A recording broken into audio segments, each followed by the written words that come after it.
Okay. Everything looks like it's going. Let me go get some links for the Twitter.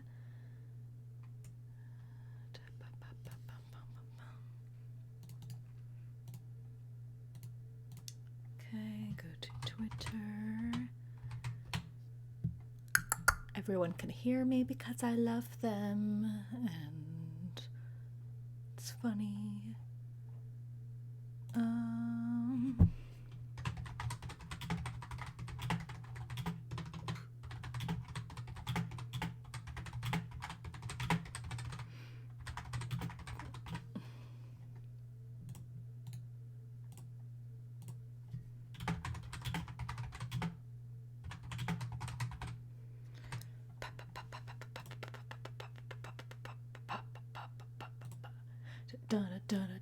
Hello, letters, my love. Welcome. Welcome to. Who's messaging me right when I start streaming? I'm gonna lose it.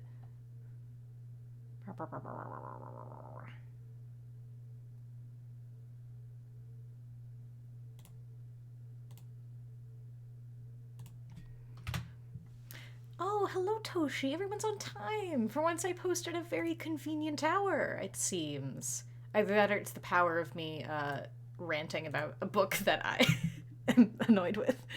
One of those two. It's one of those things. Let me put on Death's Door so you guys get some ambiance. Anyway, hello, hi. I'm pulling up the chat on my phone real quick. But, hope you all are having a lovely night. Welcome to my, once again, spontaneous stream of Death's Door, because who would I be if I ever actually tried to schedule this game? Don't speak to me! Wanted to see who was on? Well, congratulations, I'm on right now, at this moment. I'll probably take a break at some point to go get ice cream, because I bought new ice cream today, and I want to eat it, because it's a new brand of Bluebell, and I like them. And it's a lot of cookie stuff, so I'm like, I love my cookie ice cream. It's like cookie dough, M&Ms, and like something else mixed in there. It's like, it's a crazy thing. I love it when they come out with new flavors. I just know it's new because it says new right on the thing. Why are you wrapped around the cord? Anyway, hi, hello. Before I get too carried away, for the two of you here, or anyone here who's lurking that I don't know about, I've decided for this stream that, I'm so sorry, Toshi, you have to suffer with me. Again, that's why at some point I will have to take a break to go get some. I just have to. Anyway, I decided, Neon, hello! Okay, so for the three of you, and whoever lurkers there might be here, hi, hello, hi. In my quest to try to stream more, I'm trying to stream more. I'm also like, I got Death's Door on the brain. I really want to finish Death's Door before I let myself move on to other games. Like, I really, really, really want to play Outer Wilds, but I need to finish, I want to finish Death's Door before I get carried away with that, because I know the moment I start Outer Wilds, it's all I'm going to want to play. And that, as well as I have some other games that are kind of on the list, but I didn't really have a lot of energy to start some games tonight, so I'm like, let's just get more of Death's Door on. We're on, like, the 3rd level. I think we're, like, over halfway there, I'm pretty sure. Yeah, we're, like, kind of at the halfway point. But yeah, I've also decided, though, that I'm not very good at commentating when I'm by myself. It's been a very long time since I've had to commentate by myself, and I've just noticed that I have I'm bad at commentating when I'm by myself, which is fine. I know some people like a chill game, and I like to also focus on the games when I play. I don't like to talk over things, if I can help it. Plus, this is a game where I have to fight, so obviously I have to shut up for a second so I can pay attention. But, that being said, I always have a million things to talk about, that I get paralysis and then I don't know what to talk about, even though I have so many things I can talk about. Let me turn off my phone from low battery mode because it keeps trying to close my screen. And I'm like, I want to actually read what's going on in chat. So I decided that I'm going to start trying to, whenever I start streaming, I'm going to try to pick a topic, something that's in my brain, and I'm just going to let that be the topic and let it take me where it takes me. And hopefully it'll be more engaging as a chat to engage with me if I'm actually talking about something first. So I've decided that the topic of the day is we're going to talk about a book called Lightlark because it enrages me. And this isn't like a recent thing. This isn't like I watched a video last night and it's been tickling my brain. No, this is probably watched that video like a month ago at this point, probably 2 months ago. But it's still on my brain because I'm making a totally legit 100% original, not rip-off of Lightlark D&D game for my friends. So this is also my excuse to talk about that. Why are you tangled with why are you caressing my microphone cord? This is really frustrating to pull on. Anyway, but I just want to scream about it because I just always want to scream about Lightlark. Then I feel bad because I keep sucking my friends into these, like, 3-hour long rants that I end up cutting off because I feel bad. So, hey, now it's my stream. I don't have to feel bad. This is my house. If you didn't want to hear me talk, then why are you here? I like them. I don't feel bad. I know, but also I have anxiety. I have possibly OCD, which I might talk about in another stream. Thank you, letters. I appreciate it. I'm just trying. I've been getting better over the years of trying to like be more comfortable, like just dumping and just being autistic and just being like, I'm gonna just talk for hours and hours and hours and hours about a thing. But I just have a lot of people anxiety. I always just assume, again, if I get to a stopping point with the Lightlark stuff and I'm not done streaming, I'll talk about the OCD stuff a little bit, but I possibly have OCD and it makes me very paranoid that people just like don't care or are getting irritated or tired of me or whatever. No anxiety allowed. My ADHD says other people talking is the best time. Well, I appreciate it. Thank you. Well, let's get started. I can regale you the story of my frustrations with Lightlark. Also, we are in a new place. If anyone didn't catch the last stream or you just want an update, we are now in Castle Lockstone, the Frozen Fortress. We are here to get our last boss monster. So we can do things. And I paused here because we clearly have a lot of things to explore, because I think there's like, just like in this room alone, I think there's like 1, 2, 3, 4 entrances we can even go in. So what do I do first? That's the real question. What do I want to do first? Okay, you know what? We're gonna let chat decide what I touch first. Well, yeah. Okay, chat. Do we want to touch? We're gonna call this 1. This kind of like bottom left-hand corner. This is 1. 2 is on the left. 3, we're not gonna include 3 because 3 is very like central, so we're gonna leave 3 for like last if we can. So we have 3 is this top right one. So you guys, I'm so sorry, letters. Well, okay, fine. Okay, fine. We'll include the middle one. The middle one can be a thing. So we have 1, 2, 3, 4. 1, 2, 3, 4 going around like from bottom left all the way to the top. 1, 2, 3, 4. Just for letters. Anyway, as I get started, so let me regale you to start. And for anybody who's watching the VOD in the future on my YouTube, I'm so sorry. You're just gonna have to watch me stand here for a minute while I talk about this. So, first of all, let's lay out some context. So, Lightlark is a book. It is a book, of course, because, you know, books are a thing. I need to clean this keyboard so badly. Can you tell my ADHD is really high right now? So Lightlark is a book. It is a book that got very, very popular on Book Talk. I don't mean like when it released. I mean like the lead up to the book being released got really, really big on Book Talk. So everyone was talking about it, and then the book dropped, and it was a monumentally disappointing book for many, many people to read. And it's a fascinating book. If anybody doesn't know, and honest to God, if anyone wants better details about this book and what's it about and all that kind of stuff, I would recommend watching Crimson Rogue's video on it. That's where I've gotten a lot of my information about it. Though be warned, it is 7 hours long. So if you have any idea what we're about to get into, that's what we're about to get into. Because it is an adventure. What's her name? Fuck. It's written by some lady, but she got pretty big. She got very popular. She was talking about it on she made a lot of TikToks. Her marketing is amazing because she was a author that people did not really know at all, like online. Not a popular author. Got this book to be so popular and so like got so much hype for this book that wasn't even that wasn't even dropped yet, and it was all through her making just TikToks about it, like making little TikTok edits with like all the intrigue and the stuff, and like alluding to like the characters and things and things like that. So she was like masterful with kind of her advertising, which truly should be commended, honestly. Again, I don't say that lightly as well. I mean, I've always told myself that like truly one of my fatal flaws, one of my greatest weaknesses, is I am so bad at like marketing and advertising and like networking and stuff like that. She sure ain't.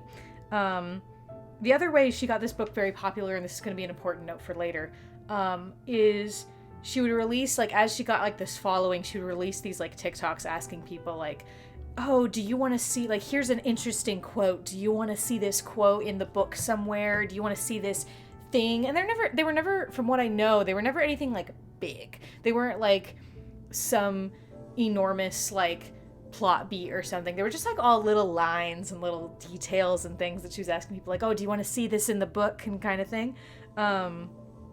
And that's important for later, so remember that. And so that also helped with she was very good at engaging with an audience and stuff. So this book got so hyped up and everyone was super excited about it, and things like that. So it seems like nobody else told me a number, so Letters wins. Letters gets 3. So let's go.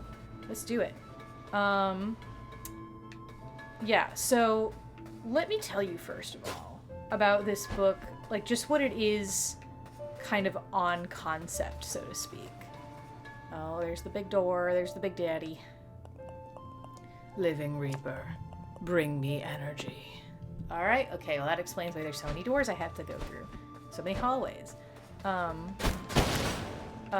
Seed! I see you up there, bitch. God damn it, I want that. So let me tell you first of all. Anyway, well, very underwhelming letters, but you got your wish. We went up here first. We're gonna go to the 4, because 4 is my favorite number, so we're gonna go up here first. Anyway, so let me tell you about what Lightlark is about. Like, on concept, the way the book was kind of advertised and things like that. Okay, I see. The problem here is I'm going to need that power, which I don't have, so I'm going to have to go get that power before I have access to a lot of these things. Which is so sad for me. Which I'm only going to get once I get through the fucking door. I hate platforms. Anyway, so in concept, right? Lightlark is... Oh. That's a laser. Well.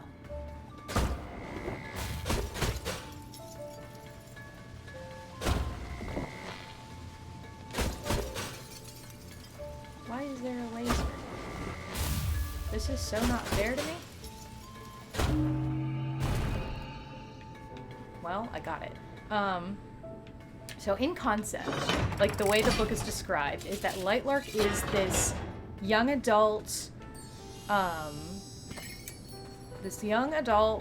fantasy novel where there is this mythical island of Lightlark that is like super magical, super amazing, and it only appears every... Hang on, I was gonna check if there was something I missed over there.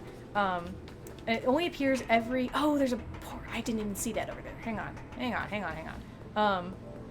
There's like this mythical island of Lightlark. It's this... Oh, I pressed the wrong button. The only problem with me wanting to do this, where I'm actually like gonna talk while I play, is that I'm going to get so distracted from both of the things I'm doing. But there's this mythical island of Lightlark, and it only appears every 100... Ooh, where are you going? Where are you taking me? Oh, are you taking me back to the center? No. Where are you taking me? Anyway, I'm gonna repeat myself 500 times. Oh, you're taking me all the way over here to the other thing. Ooh, secrets! Give me the secret! Give me the thing! I want it! You found an ancient crown. It feels unusual to the touch, as if it once contained life. Let me look at the thing before I repeat myself. Let me look at... fascinating. Ancient crown. An ancient crown worn by the first Lord of Doors. The Lords are beings of pure soul energy, only able to hold corporeal forms thanks to their armor binding their souls to this world.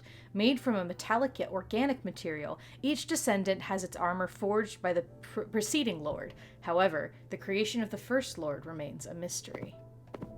I see. Fascinating. Okay, anyway. So, basic concept of Lightlark is that there's this island of Lightlark. It appears like once every 100 years. It's this like mysterious, super magical island, and that every 100 years, the kingdoms of this realm gather on Lightlark for the dangerous and deadly Centennial, which is alluded to be this sort of epic and dangerous 100-day challenge where the participants have to do something. It's not established, I think, in the whenever the book's being described as like what specifically that is, but they're like having to fight to save their realms and things like that, and that the Centennial is this deadly, death-defying challenge that they have to go through, or trial they have to go through, in order to break the curses on their kingdom, so to speak.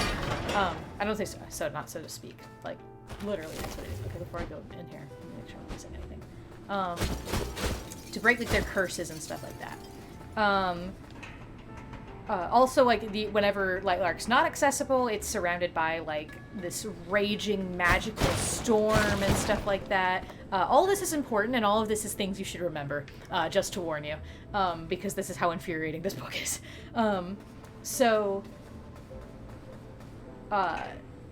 The story, it basically is following, as the kind of description of it goes, the story is following, I believe it's Ela is how it's pronounced. There was like some debate stuff around how her name is pronounced.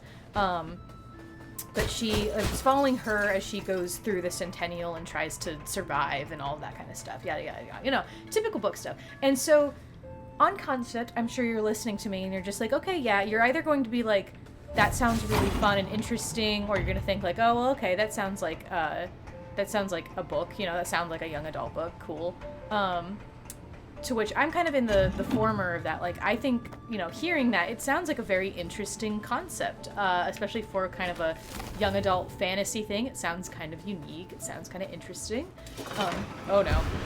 Oh no.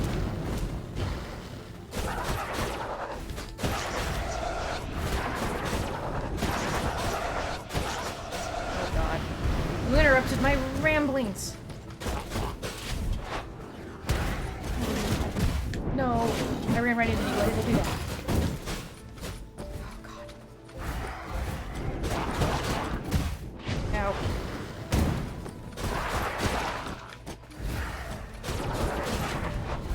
Oh, no, no, no. Oh, no, no, no. I'm just going to get rid of these fuckers before I deal with the big guy.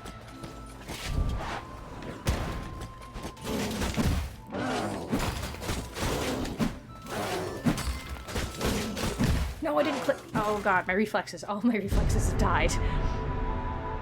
All of my reflexes have died. I've been too distracted by the Lightlark. God damn it. Okay, well, I'll go back over there in a minute then. Let me explore the stuff that's not going to kill me immediately. So, I wasn't warmed up, game. You can't just do that to me when I'm not even warmed up yet. I wasn't prepared. Where was I? Also, me already knowing all this cackles. Yeah, Letters has also watched the video, so Letters is just gonna suffer with me. So, again, in concept, it's kind of fascinating, it's kind of interesting, like, ooh, there's curses, and there's intrigue, and there's, like, all this kind of, what did you do? Oh, you opened that over there, okay. Alrighty. So, it's interesting, and it's like, okay, curses and this like Centennial, and like, you know, that's kind of fun. Different kingdoms, fantasy's always like really fun, you know, especially if you're me and you like fantasy and stuff. So in concept, it sounds great. And you're gonna need to remember everything I said, because you're gonna be, as I describe the book, you're gonna be like, wait a second, but didn't the summary say this? And I'm gonna be like, yes, you're correct, it did say that. Here lies Lord Lockstone, the first Lord of Doors to make a deal with death. Their legacy is inestimable, and their region absolute. A cold ruler concerned with law and order, who consolidated power and would go on to build the foundation of the Hall of Doors. Fascinating. I'm just a little guy.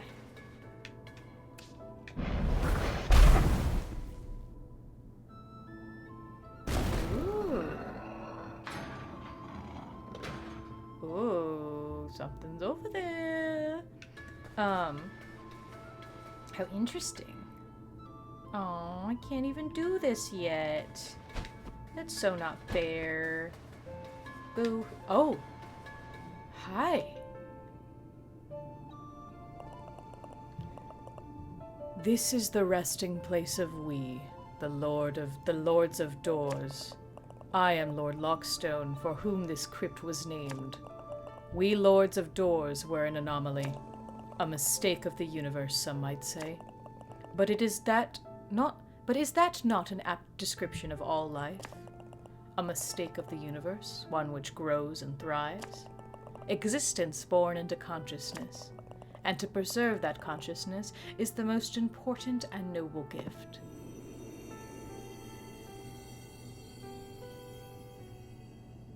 Okay.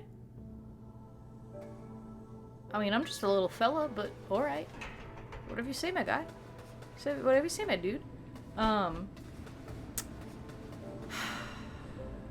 Okay, before I continue with Lightlark, let me try this fight again. And then I'll continue. So let me try this again.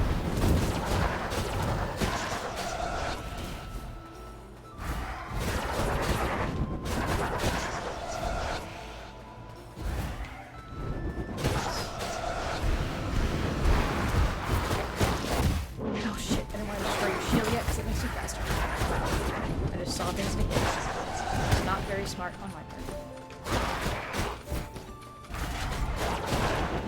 Oh, shit. Okay, damn it. Oh, I forgot. My thing does fire damage now.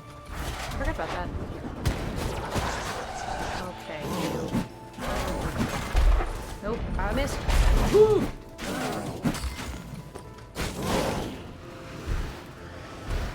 Oh, not you.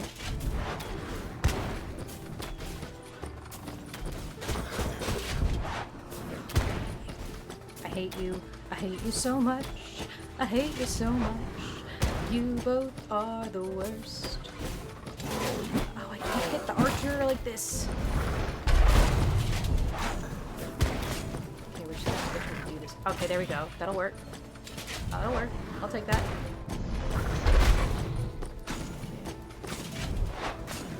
I'll just try to fire you as much as I can before I even, like, try to bother. If I can just kill you like this, that'd be great. Hell yeah! That works. I'll take that. First soul, here I come. Entombed alongside the old lords, I suppose some would call it an honor. I would call it a tragedy. I'm sorry, little bud. Sorry, little fella.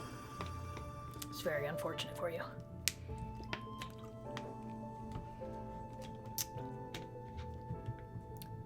So, Lightlark.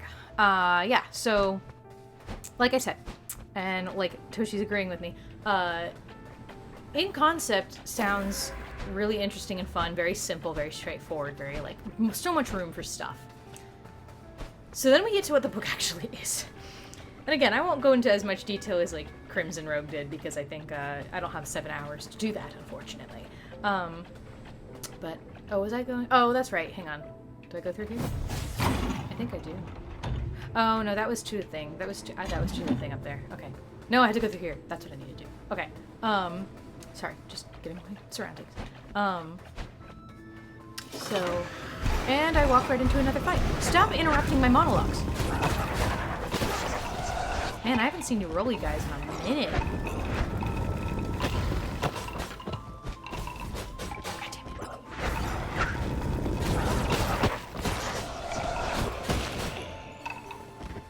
I have not seen you roll you guys in a minute. How you doing? What are you?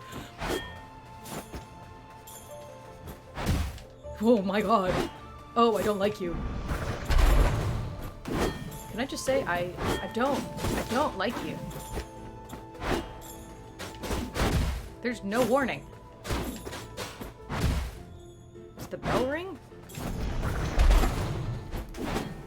Ooh, I don't like you. You're the new mini boss of the week. I don't like it. Can I just fire you to death, please? Thank you. I just don't want to deal. I just don't want to deal. No, no, no, no, no, no, no, no, no. I cannot possibly die to you fuckers. I cannot possibly die to you fuckers.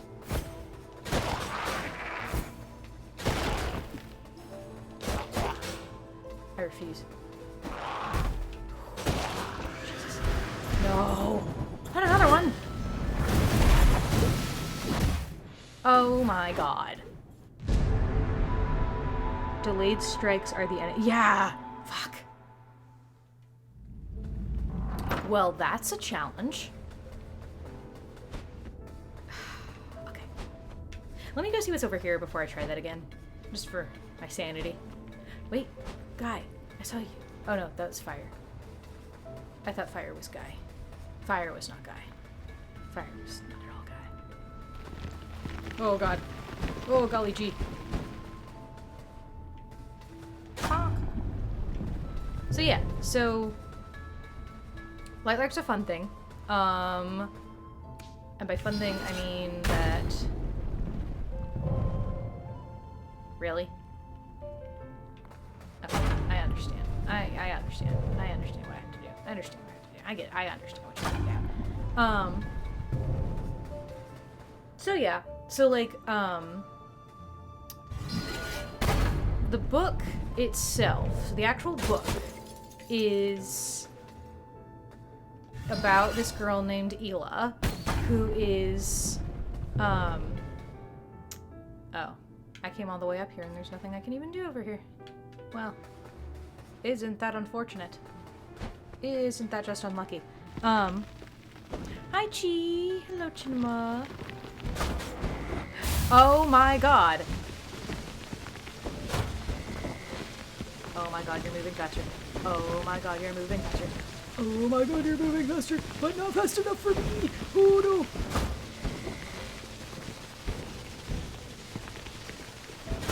We're fine. We're okay. Hi, Chinema. I'm ranting about Lightlark. Or at least I am intermixed with me suffering and dying. Because this game is hard. Oh no, and I walked. Why did I know I'm gonna walk into fights? I don't know why I'm so surprised about it every time it happens. Okay, give me fire. Give me fire. Okay, I can deal with you fuckers. Alright, now I just gotta deal with you.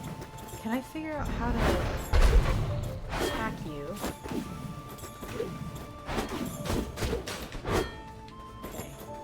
I think it's a thing of like I gotta get you right in the swing and then run away. Like give you 2 good smacks and then run away.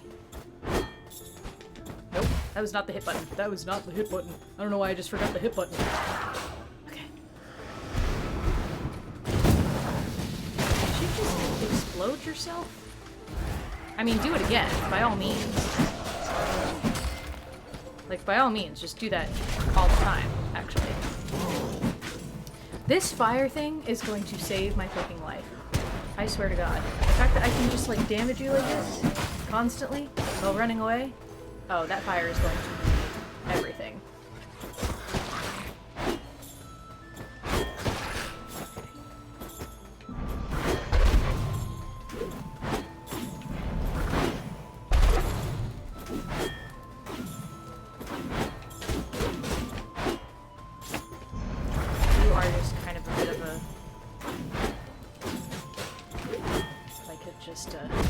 No! Too close. There we go. Okay, I'm getting your rhythm a little bit. I'm getting your rhythm a little bit. Oh, I see you. Wait. Almost missed you. Okay. It's so cold. Well, so sorry for that. At the very least, I can comfort you by telling you more about Lightlark, my friend.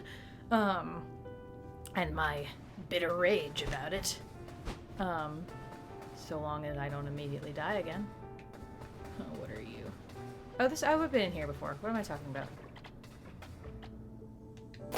Okay, so you just loop around back here. Okay, so nowhere to go but that other place, I guess, or the door over there, but I won't do that. I'll just go fix the thing that I'm avoiding. So yeah, follows a girl named Ela, and she is a member, like the queen, or not queen, they don't say queen, they say rulers, like specifically. So she's the current ruler of the wildlings, who are these like nature people who like are super in tune with nature and all that kind of stuff, and super like beautiful, like very, I don't want to say dryad necessarily, but they're also like kind of implied to be like warriors a little bit. And she's like, her mother and father are dead. Her mother killed her father, and then her mother died as a result of that, and like that kind of thing. And so she's raised by these two like kind of handmaidens, I guess, who have been training her specifically for the Centennial. And they give her this, like, the book paints you an image that like she is this, very literally, I should say. The thing about this book is, like, things are either, like, so impossible to read or understand, or the picture is painted so weirdly, or it's, like, so direct, it's, like, hitting you over the head with it. But they, like, kind of beat you over the head a little bit with this, like, bird trapped in a cage imagery, except she's kind of not, because you find out in the same, like, in the same introduction that she has this, this star stick, which is basically like this magical rod that lets her teleport anywhere in the world, and the rules about it are consistent because apparently it can let her teleport anywhere at random, but she can also, if she's been somewhere before, she can teleport to that same place again. I don't know why it can let you teleport randomly, but I guess because there's no other explanation for how she's able to see new places if she's never been to new places. But, you know, so she uses it to, like, travel the world and make friends and, like, see people and things like that. And the book opens up with her coming back from something, which is important, and I have to tell you that for later. A reason why Crimson Rogue's video about Lightlark is 7 hours, and he says this, and you're gonna want to not believe him, but he says it's so true, though, because there are so many little details that are everywhere that are so inane and nonsensical and seem like they literally shouldn't mean anything, but then they come back in the last like 10 pages of the book. They're never mentioned any other point except the last 10 pages of the book. And some of them are things that are like, okay, that's actual very natural, like, world, like, story building and stuff. Other things are like, oh, character has a ring, and then it's like, it's never mentioned again until the last 10 pages of the book. Or it's like a world building thing where they establish a certain rule, and then again in the last 10 pages of the book, all of that is like unwoven. Anyway, I will continue. She's coming home from her, with her star stick from some kind of adventure, and then she's just like, when her caretakers show up, and she's like about to go do Lightlark things, and we'll talk about more in a second. Let me see if I can do this right.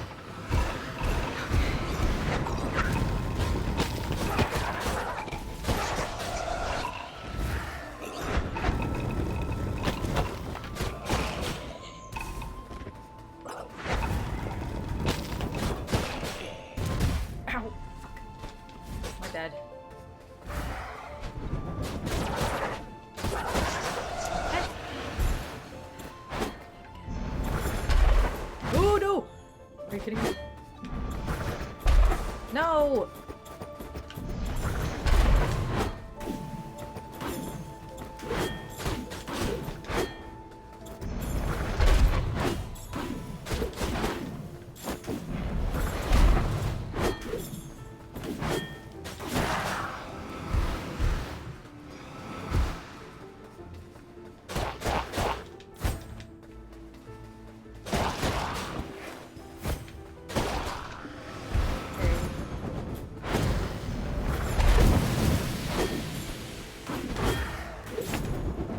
No, let me out. Oh my god.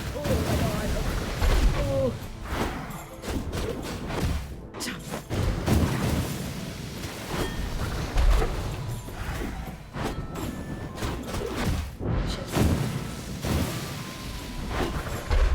No.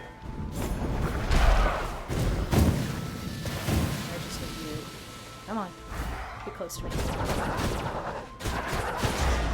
There we go. Whoo, mama. Okay. Alright. Posted in this fortress, I have learned a great deal about the old lords of doors. Still don't much care for them. I see. I forgot to even check if my buddy out there is even, like, has any thoughts about the shit that she's seeing. Anyway.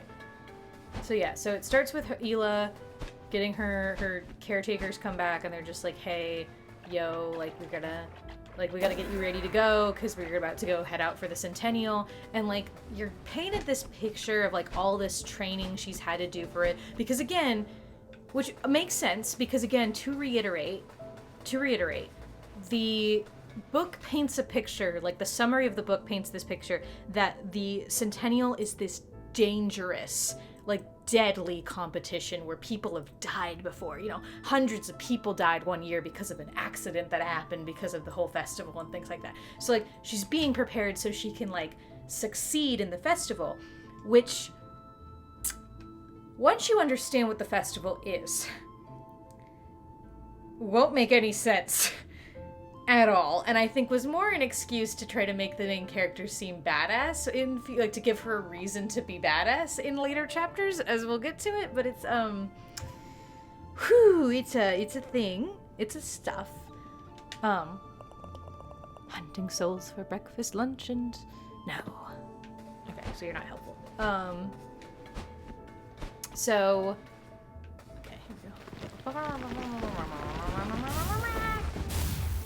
Oh my god, don't laser me. I hate the lasers.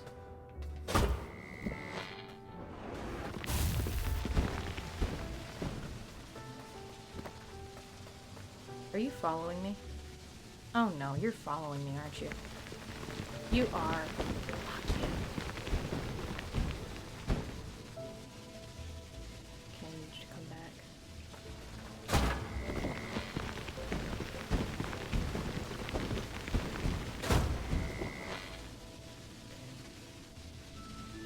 Focusing.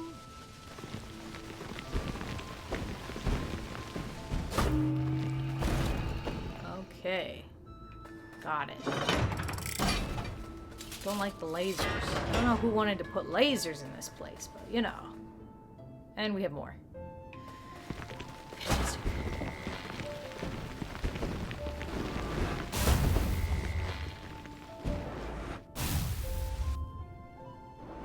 Okay, so you're...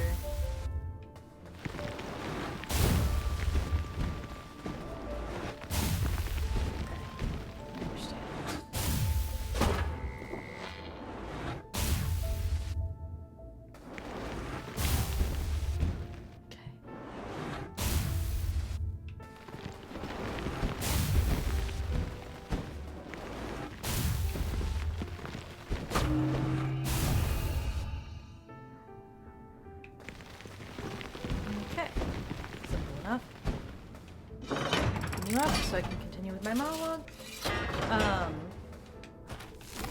So again, oh god, I'll continue in a moment. Let me fight these bitches. More of you, just what I always wanted.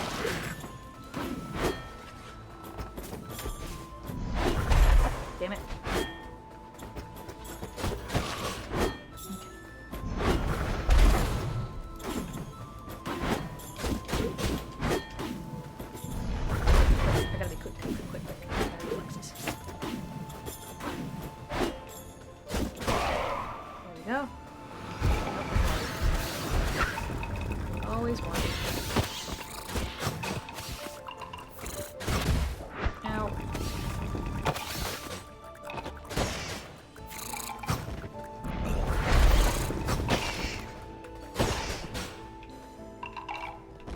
Come on.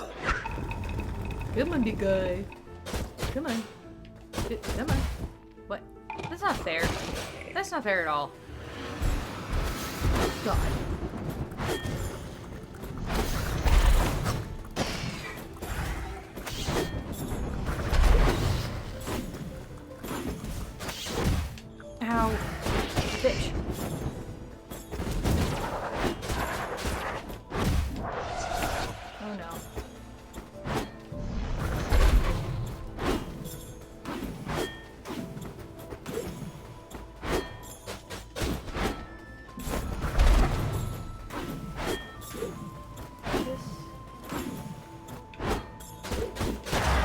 There we go.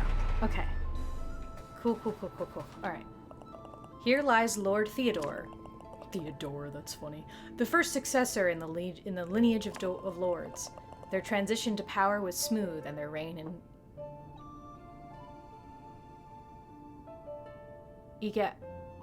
egalitarian. Pfft.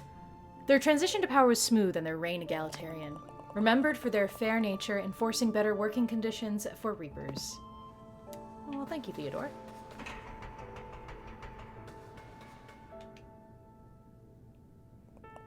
My life is ending, but this lord plans to live forever. Doesn't feel fair to me.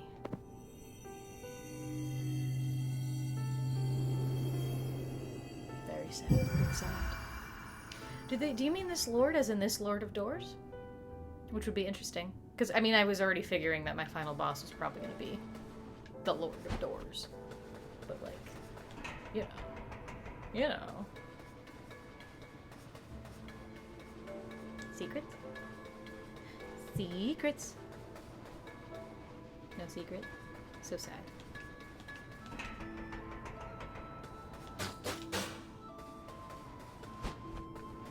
Are you gonna be there when I come back out? The other guy was. I want to kind of talk to you. Kind of know what's up. Give me. I've been up here before, yeah.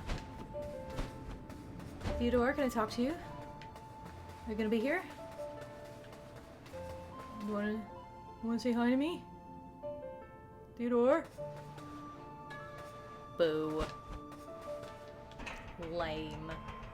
Where do I get up to you? Oh, something over there. Okay. Anyway, where was I? Oh, I need to heal. I need to heal. Oh, I need to heal. Hang on. Scratch what I was doing. I need to heal. Anyway, so... Okay, so first thing we need to discuss is, like... Where do I even begin? We need to, like, lay out the whole, like, what we're given in terms of, like, world building for the Centennial kind of thing. You know what I mean? Because there's some things we are given, which are a creature who knew 10,000 things, all eyes and tentacles and sometimes wings. Nah. Titans lurking in dark and cold. The reaper strikes for glory, not mold, old, gold. Hunting souls for breakfast sunshine. No. Okay. God, I don't want to do it. I know what's coming for me. I know how hard this fight's gonna be because they're always hard. But I probably should do it, shouldn't I? Okay, let me talk about Lightlark for a second and then I'll do it. Let me mentally prepare myself. So some things about Lightlark. So here's the whole concept. Here's like the whole the actual elaborated concept for you. So Lightlark is an island surrounded by a magical storm. Yes, that's what we knew from the summary. So there are these other islands surrounding it and things like that. But there are these 6 kingdoms who are they all get their magic from Lightlark. They're all these magical kind of people. I'm assuming they're supposed to be humanoid because they're not described as anything different, but they're these like 6 magical races of kingdoms with each of their own powerful and unique magic and histories and kind of things, who all get their magic from Lightlark, but like hundreds of years ago, I think it was like specifically like 500 years ago, some terrible event happened. Basically, something terrible happened where someone died, and it caused all 6 kingdoms to be given terrible curses that are horrible and awful and no good at all. And so the Centennial is because there was a prophecy after this event to have the Centennial to try to break the curse. To right a wrong and do stuff like that. So we're gonna get into the absolute convoluted nonsense that are the rules of the Centennial for the prophecy and stuff like that. But that's like the bare idea of like what happened. Some great horror happened, everyone was punished as a result, so this is the prophecy to try to right the wrong that caused the curses, that wove the curses, so to speak. And so they do the centennial, and every year it has clearly not worked because they're still cursed. And this is where I get to leave you all with one of the most infuriating things in this entire book. So the 6 races, right? They're all named after things. They're all pretty simple to remember names, you know? The 6 kingdoms are the wildlings, the skylings, the sunlings, the starlings, the moonlings, and the nightshade. Can you tell which one of these kingdoms are the edgy fuckers? And also, can you tell why I am so enraged about the naming system? So, like, just to be clear with you, I love silly little naming conventions like that because it helps me remember things. I do that shit all the time. In fact, in the game I'm working about that I'll hopefully actually get to later once I've gotten through at least some of my major things with Lightlark to rant about. I literally have a thing in there right now where I was making this religion, and this religion like split off into like 3 different like religions, like different religions kind of a thing. And when I was coming up with names for them, I ended up coming up with the faithful, the feared. No, it was like the faithful, the fearful, and the fringe, which I like because it helps me remember it. And I think naming conventions are fun. I think they're like theming that stuff is good. And like, so even the theme of just like sun, moon, that kind of stuff, it's like very easy to tell immediately. It's easy to remember because as much as like complex fantasy names can be fun, they can be very difficult to remember. So sometimes having little things like that, while they can be confusing, yes, but like I like having naming conventions. That being said, I have told some friends about this, and they've been just like, man, it's so stupid that they all end in like their sunling and the skyling. That's so like redundant and annoying, which is like fair, you know? That's also fair. But if you're going to do that, like at all, if you're just going to have a theme like that, why have only one kingdom be the exception to the rule?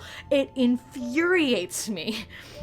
It'd be one thing if it was like you have the starlings and the moonlings and the sunlings, but then you have the wild people and the nightshade, because then it's like that implies that 3 of those kingdoms all branched from the same thing, and then like these ones have their own history kind of a thing. But when just one of them has a different name, it's bizarre and it's weird, and it makes it feel like, I mean, obviously narratively it tells you, oh, the nightshade are important because they're the only ones with a different name, but it infuriates me. It makes me so irritated because I'm like, they should just be the nightlings. There's no reason they can't be nightlings. They can still be edgy. Why do they have to be nightshade? I don't understand. And I'm like, if you wanted to, like, and you could have even done something like that. Like, maybe it's nightshade, but then you have, like, the star gleams and the wildwoods or something like that to kind of keep that same theme going. And also give them slightly different and then also keep the nightshade while having that still like consistent theme with and I'm ranting so much about this when this is like one small detail in the entire fucking book. So if that tells you how this experience is, like listening to someone talk about this and explain the book to me, it drives me nuts. Now before I continue anything, I'm gonna go suffer. Be careful, Living Reaper.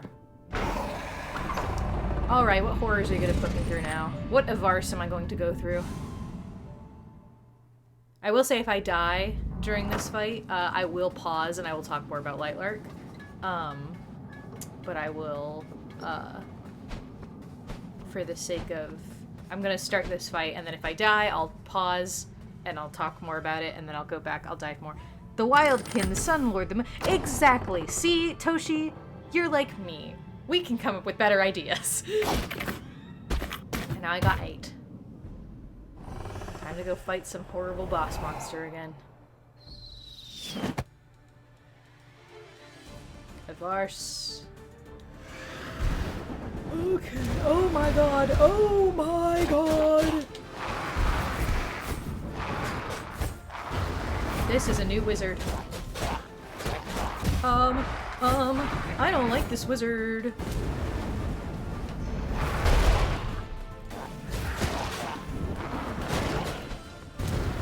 Can I just say?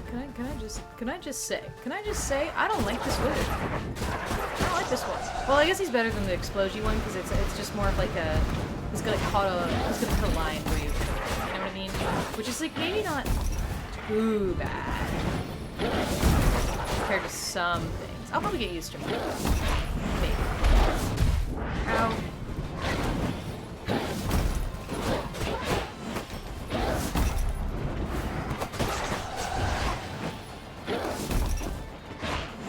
Ow.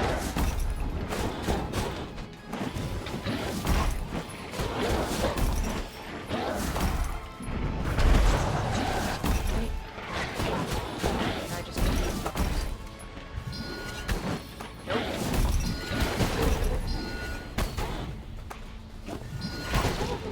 Okay. Not doing too hot, but let's see how this goes. Ow.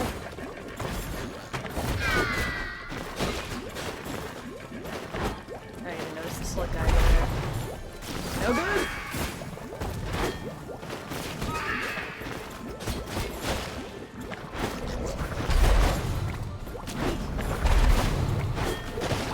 They're all like short range guys, so I can just kind of keep away.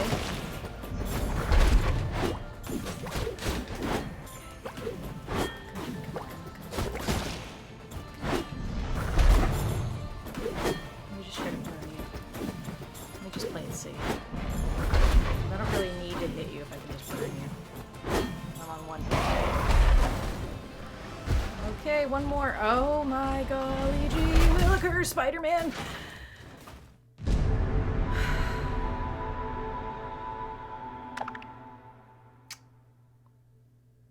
I mean, I'm working on a book, possible game idea too. Awesome. That's epic. Hell yeah. Okay. No, wait, I was gonna wait. Oh, well, I'm not waiting now. Okay, well, we're trying this again. Sorry, I lied. I thought I would wait, but I'm not. Wait. No. I got hacks. Oh my god. And I'm already down 2 points again. No. Okay, actually, you know what? Just kill me. Let's just start this one over. I didn't get to wait. Okay. Now we put the controller down, and we're gonna wait, so I can talk more about this thing. Okay, so, giving myself a pause to process. So, naming conventions are stupid, right? For the races. You know what's also stupid? The curses.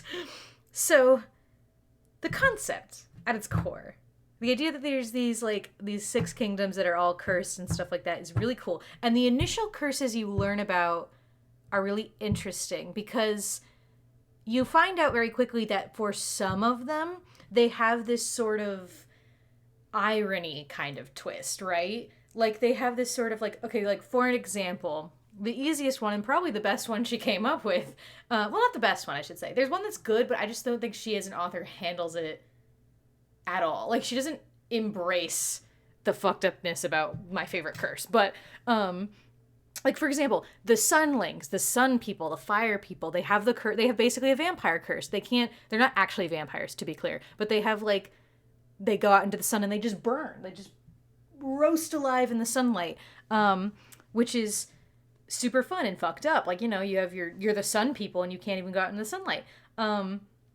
But then you have the starlings, which this is my favorite curse because of how fucked up it is as a concept, as a world building concept.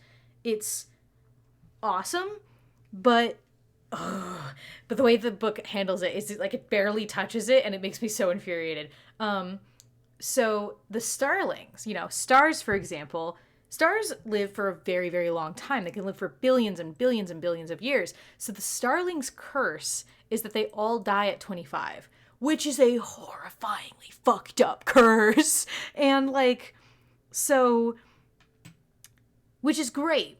And not great, and the concept itself is horrible in terms of the reality you'd have to live with. But that's the fun part, right? Is how does this kingdom even function with such a horrible curse? Which also, by the way, side tangent, it's not established how long the race these people can live for, but it's implied that they can at least live 500 years, if not more. I'm sure they can live multiple centuries just for like ever, but there's never even an established end date. But that makes the curse even more fucked up because it's not like they're living human lifespans of like, you know, maybe 80 years but these ones die at 25. These are people that can live for 500, 600, 700 years, and now they're like cursed to just die at 25. Like, that's horrifying.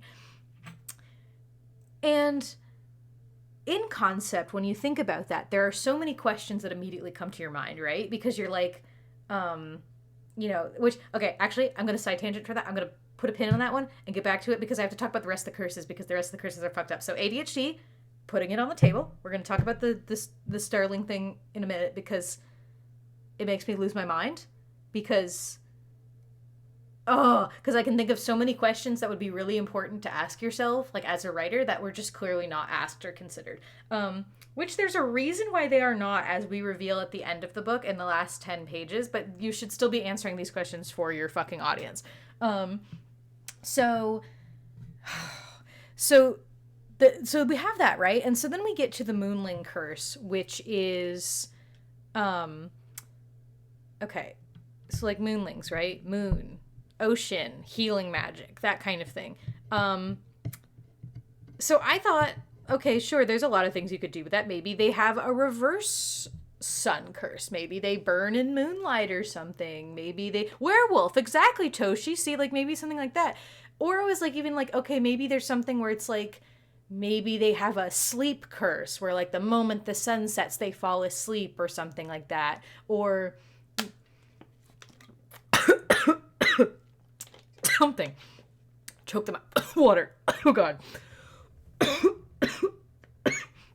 I'm way too eager. So the Moonlings, the curse they have is that every full moon, only the full moon, none of the other moon phases, on the full moon, the ocean tries to kill them. It's basically what the curse is. To which I'm sure you're asking yourself, what does that mean, Morgan? What does that mean, Zodiac? What does that mean? Morgan, Morgan, Nagrom, Zodiac, Zod, my guy, my dude. What the fuck does that mean, the ocean tries to kill them? According to the way the book describes it in, like, a later chapter, the way it tries to describe it in a later chapter is that everyone is, like, basically barricaded indoors, like, hiding out during the full moon, while the ocean, like, breaks past the shore and, like, slams against their door. Like, I think the visual the book paints... I'm so sorry about the water. I inhaled it in there. The picture the book tries to paint is of watery hands trying to grab them, which is so silly to imagine. And it's also like, it's also such a stupid curse because it's so preventable, because you could just not be by the ocean when the full moon happens. And it's also once a month. You have like a whole 29 days to prepare, basically, you know what I mean? So I'm like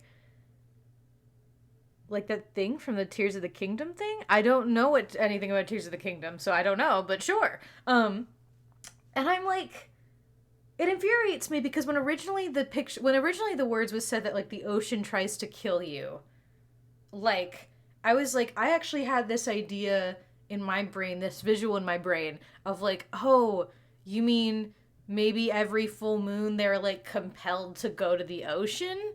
Or, like, the ocean becomes dangerous and maybe they rely on or maybe, like, water becomes toxic to like, none of that. It's just that the water gets angry and like, a raging storm happens once a full moon, which is just so ridiculous. And also leads to so many other questions because, like, okay, does that curse affect them outside of the Moon Isle? Do they, like, are the people there for the centennial? Do they have to barricade their doors during the full moons? Because it's 100 days. There's going to be multiple, freaking, like, full moons. So, like, what do they do? What do they do to accommodate that? And it made me so angry because I was like, I can think of a better curse, which is, like, what if that's, like, similar, right? Where it's like, you know, even werewolf curse is better than mine. But I was like, even, like, if you wanted to do that idea, you know, something you could do is a like every like during the when nighttime happens, they have this compulsion to go out into the ocean to like go drown themselves, basically, right? And that with the more moon that's showing during a moon phase, the stronger the compulsion is. Going from like a new moon, there's no compulsion, there's no desire to go to the ocean. You know, like a crescent moon, you'd have like, man, I want to go swimming, but I really shouldn't do that. I don't know. Like half moon, you're kind of just like, man, I really want to go swimming, and I might get kind of close to the ocean, but no, I won't do that. I know what this is. Ooh, I'm still self-aware. I can come to the senses to to a given moon. You're like gibbous moon. You're just like you're so tempted. You keep kind of going to the water, but you can force yourself out at the last second, kind of thing. To a full moon where it's like almost full on possession. Like you cannot resist the compulsions anymore. You just have to go to the water, which I'm like. That would be interesting because, you know, you constantly have to fight with yourself. Like, during the full moon, like, you'd have to chain yourself down. You'd be so vulnerable. Like, someone could come kill you because you can't escape because you're so compelled to go drown yourself, you know? Would it be even more fucked up, too, if it wasn't just the ocean, but instead, like, you just will try to submerge yourself in any water, which means that you just basically are trying to drown yourself on compulsion, which would be so much more interesting. But I can't watch that right now, but I will watch it in a little... Well, I can... Hang on. Let me peek at it real quick. How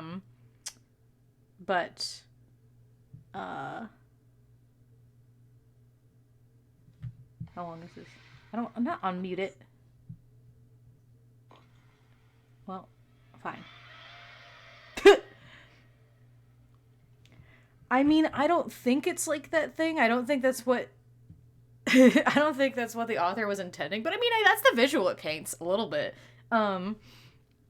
Anyway, however, despite my gripe about the Moonling curse, which, by the way, I don't know what the Skyling or the Nightshade curse is. I don't know if the book ever mentions it. If they did, I don't remember it being mentioned in the review. If it was mentioned in the review, well, I don't have 7 hours of my time to go back and check. So, I don't remember those. But then we got to get to the Wildling curse, but I'm going to leave you with a cliffhanger because I've been sitting here too long, so let's try this fight again, and then I'll tell you the Wildling curse so you can come rage with me. So, but here's what I'm going to leave you with. Here's what I'm going to leave with you, chat, while we wait. Here's what I leave with you. So, again, we're talking about themed curses, right? So, like, moonlings have, you know, full moon, water tries to drown you, stupid, but, like, you know, still themed. You have sunlings burn in sunlight, starlings die at 25 because stars live a crazy long time. I want you guys to try to think up what the Wildling curse is. Just to reiterate, the Wildlings are these ethereal, beautiful people who are super in tune with nature. They have plant and earth magic and stuff like that. Super, like, they're wild and free and things like that. So I want you guys, while I do this fight, to ponder in your brains what curse you think they might have, or what curse they might have gotten saddled with while I do this fight. So here I go. And then I will come back to you. I'm gonna do it this time. I'm gonna do it this time, baby.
fire, and a mist, and a fire, and a mist, fire, and a mist. Oop, and I'm out.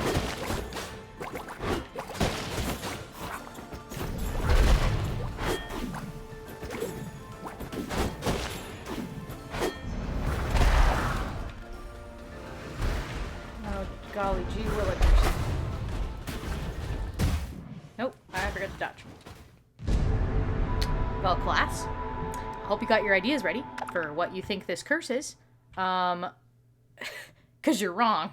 I can guarantee you that you're wrong.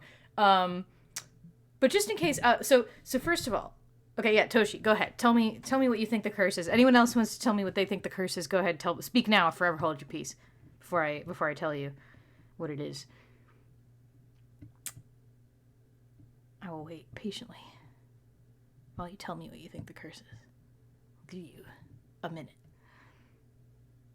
When that clock hits 10:08, I will tell you. I'll reveal all, and you'll realize how foolish you were.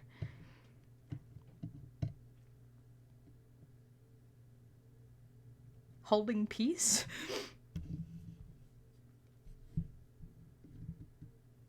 What does holding peace mean, Chinema?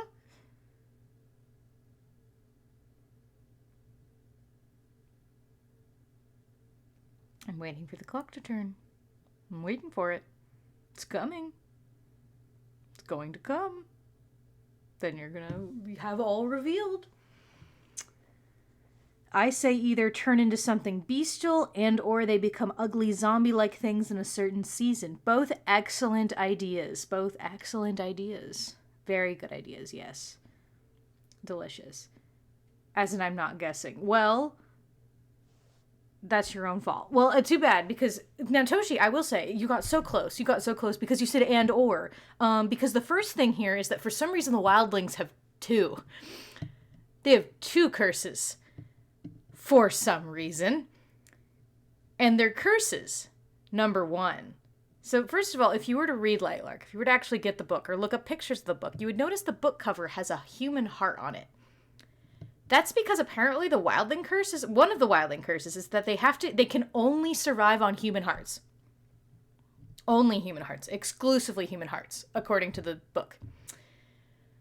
Which already opens the door for many weird logistical things, because how do they possibly get that many human hearts to survive? Do they have to just, like, constantly get human hearts? Do they have to constantly go murder people? Can they survive, like, weeks at a time on one heart?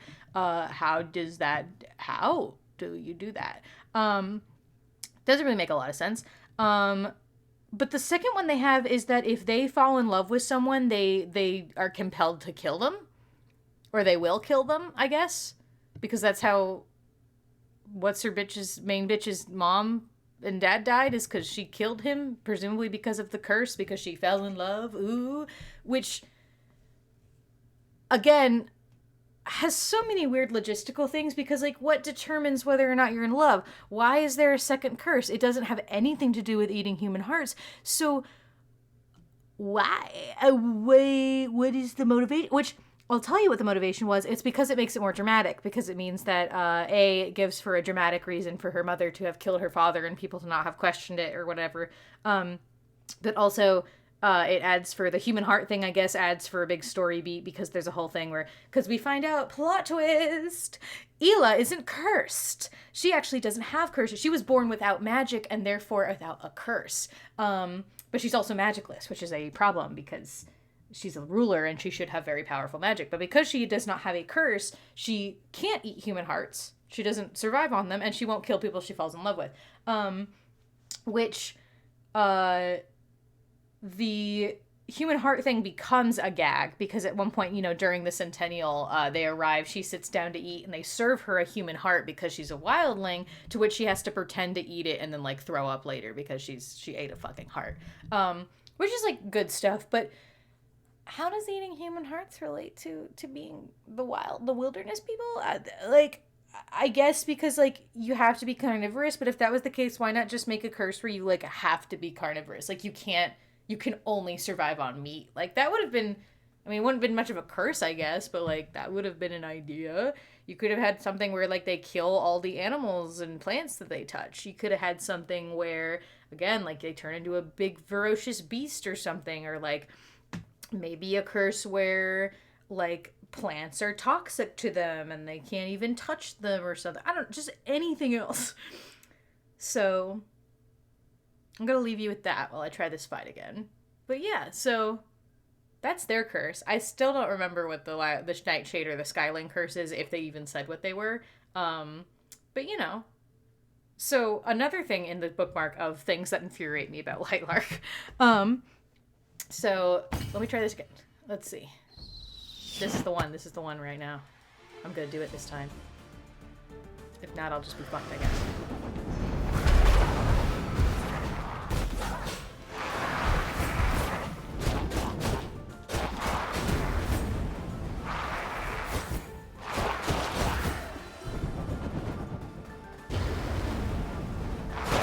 Why doesn't the guy's fire hurt you guys? It's not fair. Not fair at all.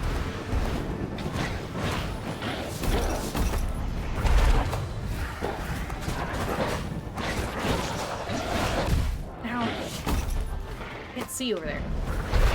Not fair. Shit.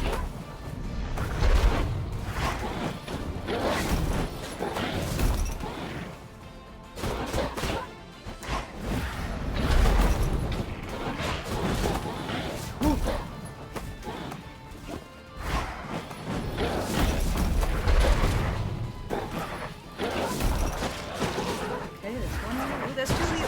Ooh. Okay, good. Good.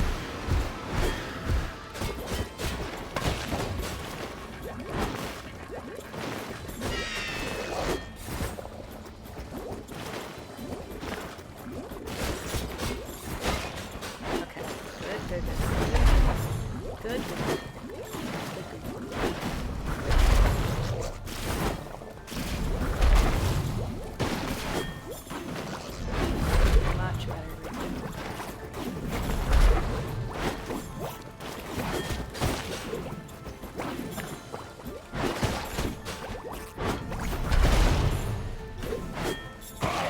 Okay, alright, big fucker. Let's fucking go.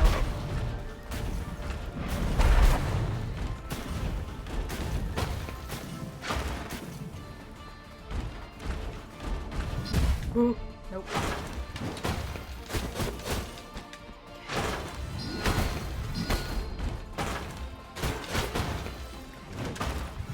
I'm remembering you now.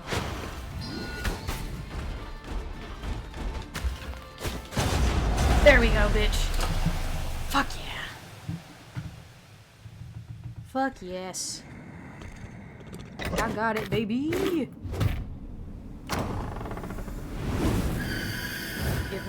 Give me power. A gift to a fellow crow to aid you on your quest. Give me it. I can finally leap on things.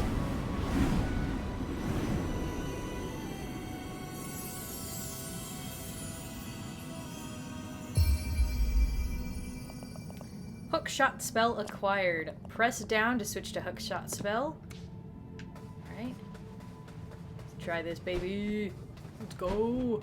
I'm free. I can finally do things again. I can finally find all the secrets I couldn't find. There we go. It's really much simpler than I thought it was going to be.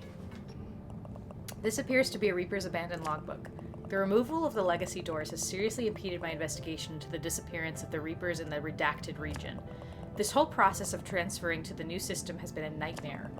I have found evidence that many workers were active in the region when the orders were given to cut them off.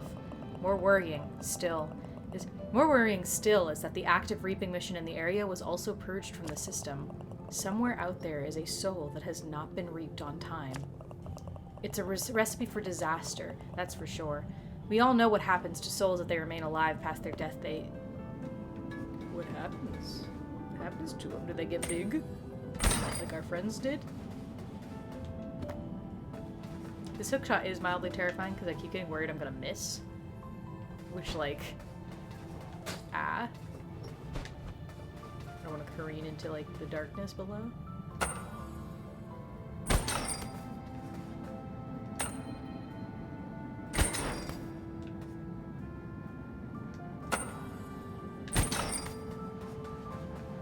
I did it.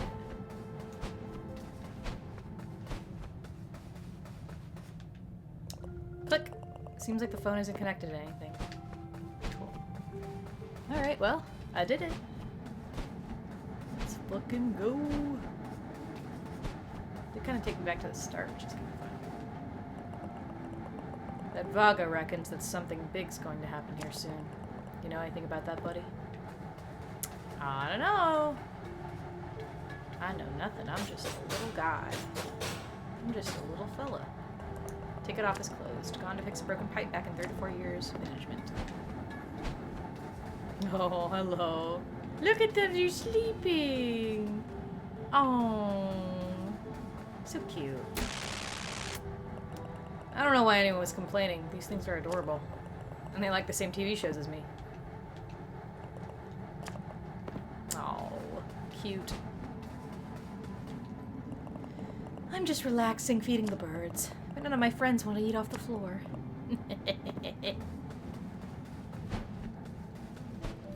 Alright, any secrets I can reach now that I got my hook shot? Well, there's gonna be a lot of secrets I can now reach because my hook shot, which makes me wonder if I want this to be a now feral little adventure of me going back through everything and doing things. I think I read this. There's some seismic event. Yeah, I think I read this before. Well, I'll read it again, just in case. This appears to be Reaper's abandoned logbook. The recent seismic event has been sent upper management into a frenzy. We've been ordered to scrub all mentions of it from the records and close all active assignments in the region. I can't in good conscience let all those Reapers remain cut off from the Commission and their homes. I'm going to try making my way to the vicinity to see if I can help them. If I make it back in one piece, I'll update my logs to indicate what I found. There are no more entries in this journal. So sad. Let's see. I don't think there's really anywhere I can go. I don't remember seeing. But then again, I guess I wasn't looking for, like, specifically oh, and there I go. I don't know. I don't think there's anything to find. Well, then I'm gonna be mad if I don't look. Because I don't remember seeing any hookshot places. But then again, I might have just not been looking for hookshot places. Because I might have been, like... Because I was looking more for onks than I was light posts.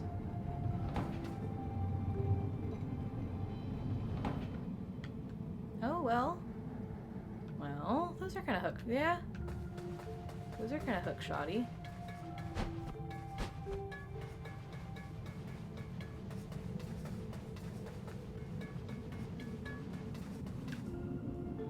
Oh, yeah, there's a whole area. Oh, yeah. Oh, no, yeah. There's definitely a secret over there. There's definitely a secret over there. I think I got to you already. I read it anyway. This appears to be Reaper's abandoned logbook. Concerning seismic event has been recorded in the region surrounding Death's Door. We have been ordered to seal all doors, close all open assignments in the region. There are many Reapers still active there, but these orders are from way above, so I'm not going to question them. Still, I have to ask myself, what happened to the crows who were still out there? They died. Their blood is on your hands. I'm so sorry.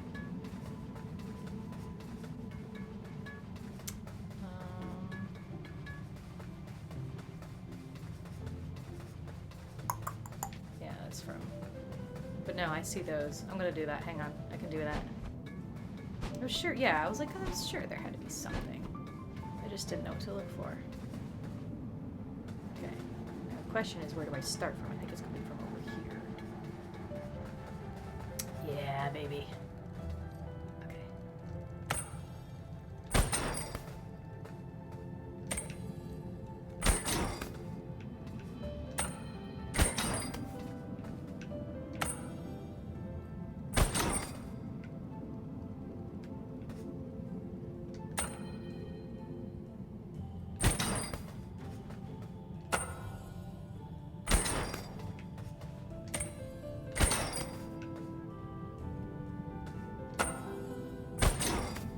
Perfect.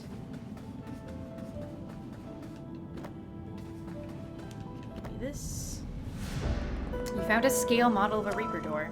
Doesn't function, was probably made to evaluate the designs of modern doors that Reapers use today. As opposed to the ancient door model scale.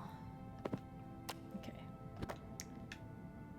Boop, boop, boop, boop, boop. Modern door scale model. The scale model of a store has a note attached. They're slimmer, easier to use, and more reliable. They no longer process raw souls like the legacy design. We will be introducing a vault which processes souls for the power grid that the new doors run on. They will be automated by the commission. Even minor souls used for purchase will be fed back into the system. This appears to be Reaper's abandoned logbook. I'm done with this job. I found the notes from the investigator looking into the events around the disappearances of the Reapers and the closures of all those active doors. This Lord of Doors doesn't give two shinies about any of us crows. What is it all for? Myself and a few other Reapers I've convinced to join me are heading into the Forbidden Region to see what we can find. I hope we can start a new life without the Commission. A new challenge awaits us. Heh, heh, heh. Interesting. That's from Vaga, I think, then. Interesting, interesting.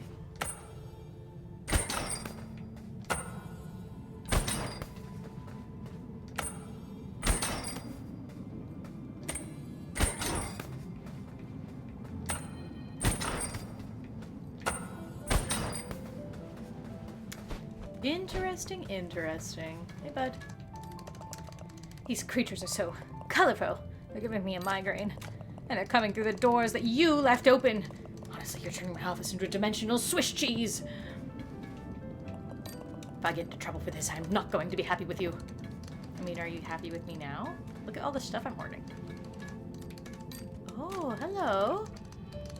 Why is that one black? My little friend got into my ink supply, the poor dear. Although she doesn't seem to mind. Maybe she just loves the smell of ink as much as I do.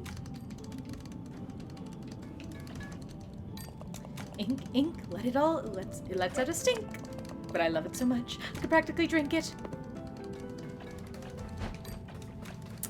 Cool. Okay.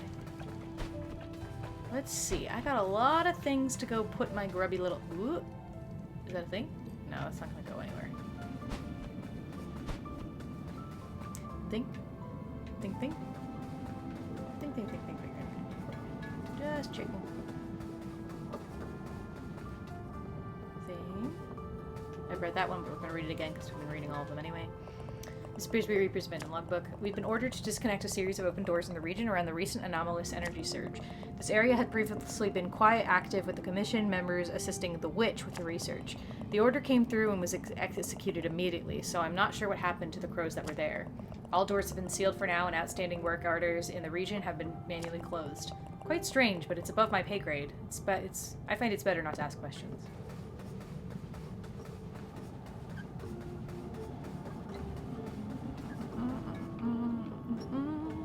Yeah, I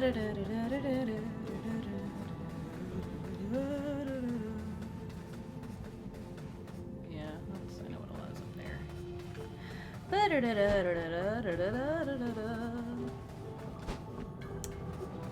Anyway, so Lightlark. So, God, even the stuff I've touched on isn't even getting into like the actual plot of the book at all. This is all just like world building shit. So, again, I'm gonna say just if you want a more cohesive thing, go watch Crimson Rogue's video because I'm just jumping around. Oh, I should upgrade my shit while I'm here. Because I'm just mostly blabbing about just like random little chunks of things that just I think about. Especially because now I'm realizing that it's very difficult to play this game while I ramble. So, let's see. Let's upgrade my strength. I like to hit harder because it makes me kill enemies faster, which is nice.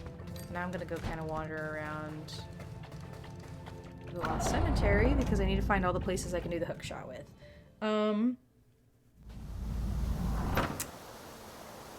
Anyway, Lightlark's a fucking mess. And it's so awful. Because it's just like, it's such a mess. Because it's like, there's so many things that are like talked about or mentioned or like brought up that get contradicted, or if you like think about them for too long, it doesn't make any sense, and it's just so wacky.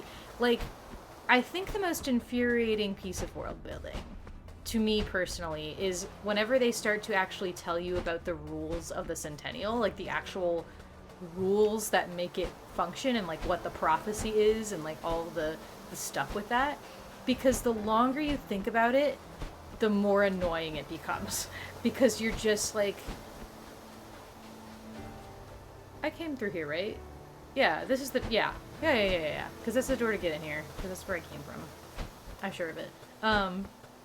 But the, So, the Centennial, right? So, like...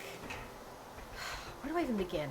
So, every 100 years, there's like a 100-day festival, blah, blah, blah, to try to break the curses, yada, yada, yada. So, the rules of such are that, like, the participants have to be, like, leaders and, like, the rulers. And the rulers are passed on, like, very specifically through bloodline. And it's not like they're just, like, coincidentally rulers. It's like they have a far more powerful magic than, like, everybody else kind of a thing. You know what I mean? So they have this... I see you over there, bitch. So they have this... Like, their magic is, like, way more powerful because they're the leaders and not, like, the common folk kind of a thing. And it's implied that, like, magic is passed between leaders, like, whenever they die and things like that, you know, blah, blah, blah, blah. And so that's, like, the first thing. Like, this is all a challenge for the leaders and not just random people to accomplish. So the whole dealio with that is that, like, the first rule... is that... Fuck yeah. Die, bitch. Gimme. Okay. So, like, the first rule is that it basically has to be that the leader... What even was it? Because I swore the first rule was, like, normal. Like, it was just kind of just like, okay, sure, that makes sense, I guess. But... God, I can't remember. I think it's just like the person participating has to be the ruler, like the current ruler of their kingdom, like with all of the magic and all that kind of thing. Which is like, okay, cool. Sure, makes sense for drama and political stuff, right? But then it's like the next rule is that the leaders can't have any heirs. Like, none. Like, they can't have any descendants. Which, by the way, side tangent, the way magic is inherited, it's, like, so not clear, like, how that's supposed to work, because, yeah, I think I entered there from somewhere else. It's, like, super unclear how the magic is actually, like, supposed to be inherited and that kind of stuff, because it's, like, they constantly talk about, like, it has to be a descendant. Like, it can't be, like, it has to be your child kind of a thing that it passes on to. So, like, it can't be to a cousin or uncle, which is kind of, like, disappointing because that kind of takes away some of the typical, like, political intrigue you might find with, like, some stuff, like, in a lot of fantasy books.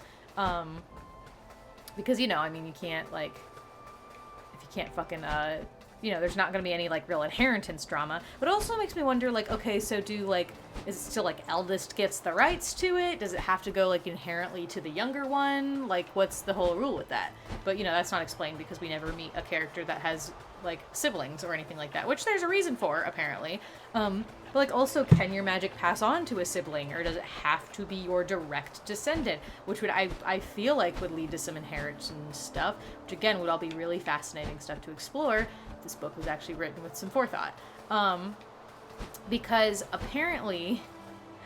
So apparently the reason why they can't have heirs is because apparently in Lightlark lore, the magic of a kingdom is filtered through and given to its subjects by the ruler themselves. I'm going to talk to this guy in a second. You've certainly been keeping me busy. However, it's nice to have something to focus on. Sending the dead on their journey may seem like a depressing task, but it gives me a sense of purpose. You've certainly been keeping... Okay, you're going to say the same thing.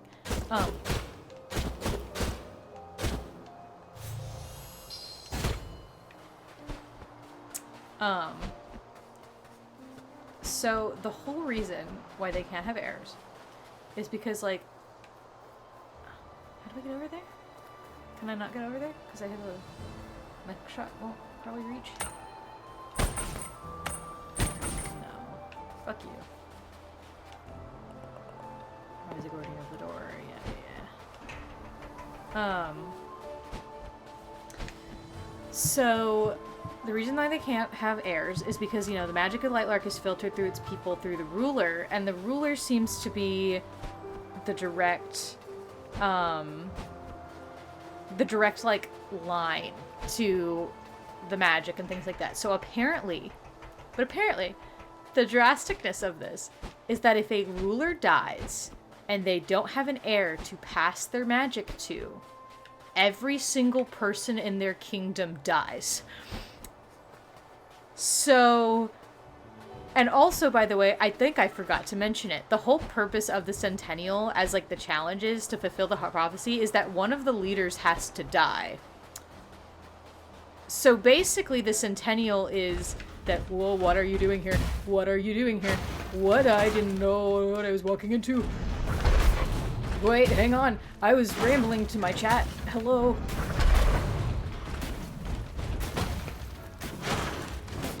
Ow. Hey, Mr. Fella, I wasn't ready. This is really not fair because I wasn't ready. I wasn't ready. I didn't even know this was over here. I wasn't ready. Where are you gonna send me back to? Oh. Where even was that? I don't even know where I was. I think it was over to the east. But, like, how far east? How do I get there? Because, again, this game does not give me maps. You done, you dirty. Near Coffin Man. I know, I'm just like, but where near Coffin Man? Because there's, like, again, this whole thing is so confusing to navigate. Is it over here?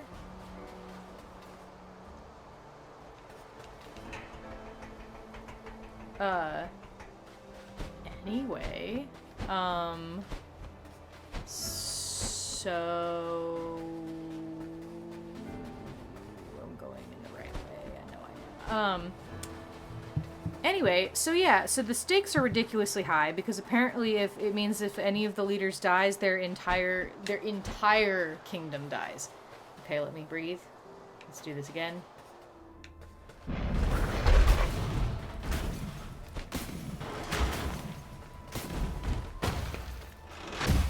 Ow. Not there.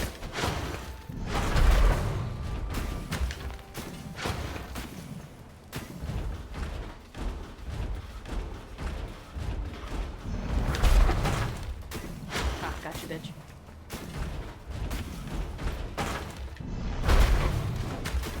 I will just kill you with fire. I'm this stubborn.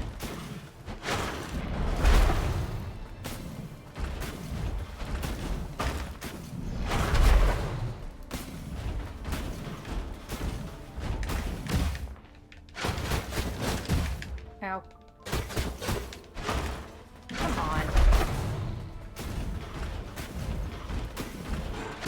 Ow! No, no, no, no, no. Don't kill me one of those ones. Don't make me walk all the way back over here. Oh, thank God. Well, that was weird. I don't know why I had to do that. I don't know if have I missed that this whole time, or has that just been sealed off from me? Where am I?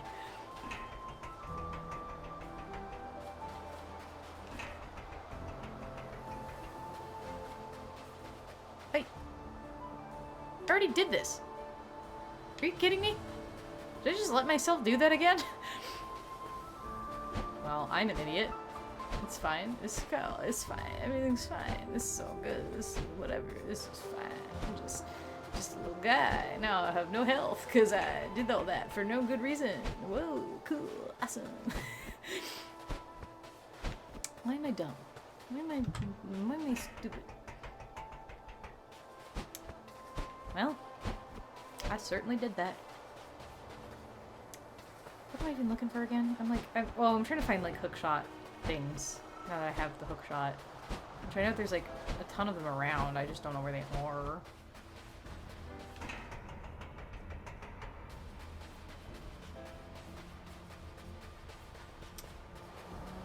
Hey, don't you silly me. What was that? Did y'all see that?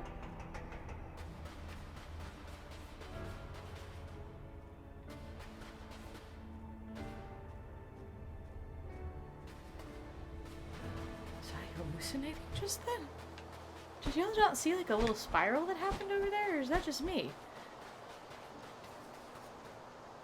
Oh, hello! Hello, Raid! Hi!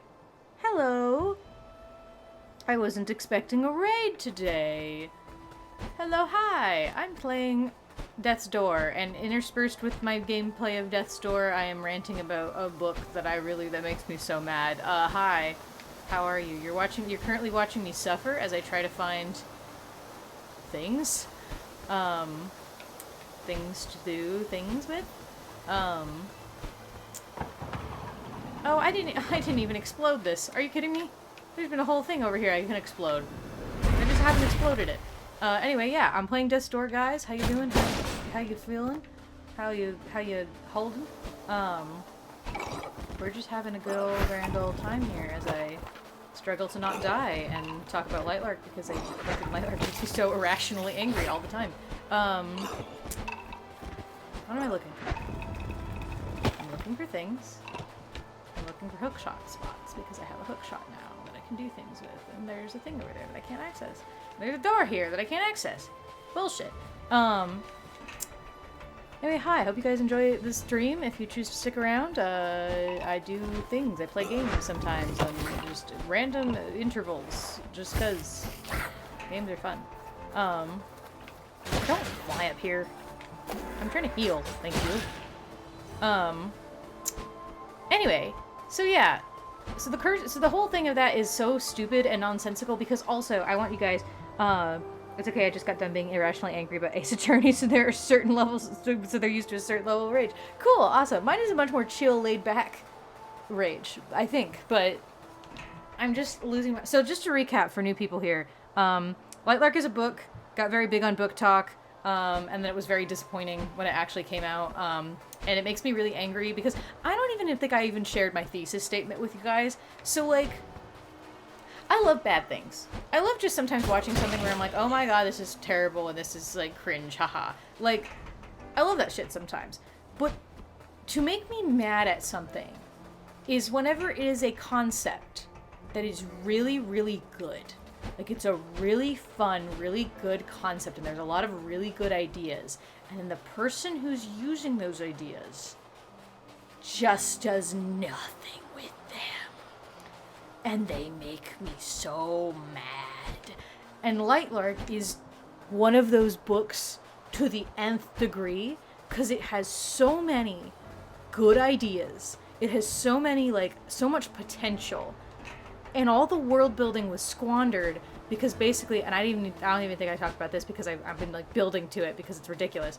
All because the author wanted, like, one very specific, like, plot twist and, like, had this plot twist clearly in her mind when she was, like, writing the books. And then because of that, she built the entire world building to make this plot twist work. And then it just, like, completely squandered everything. Because it basically made it where, I don't know why I'm going this way to go here. I have other doors. I guess to give me an excuse to talk longer. But, like, it completely just, like, doesn't... Like, it just all to serve this one plot twist. And so everything is world broken and nothing actually makes any sense. And there's a bunch of things that are really good ideas that are, like, mentioned and then never brought up again.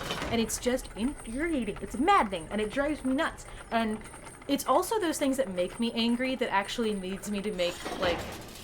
I lovingly say it's a ripoff of Lightlark.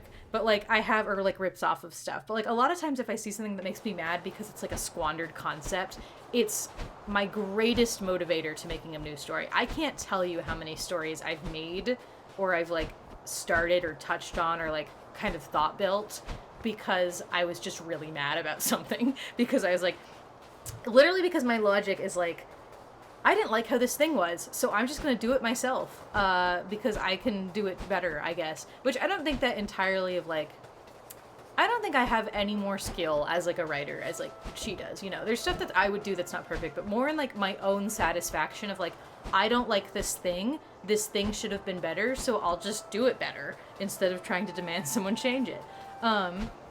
So Lightlark is one of those things, and I've been working on, for a little while now, for like a month now, I've been working on a D&D campaign based on not much, like, very much, again, I say lovingly, it's my ripoff of Lightlark. Really the only concept that is the same, why did I do that?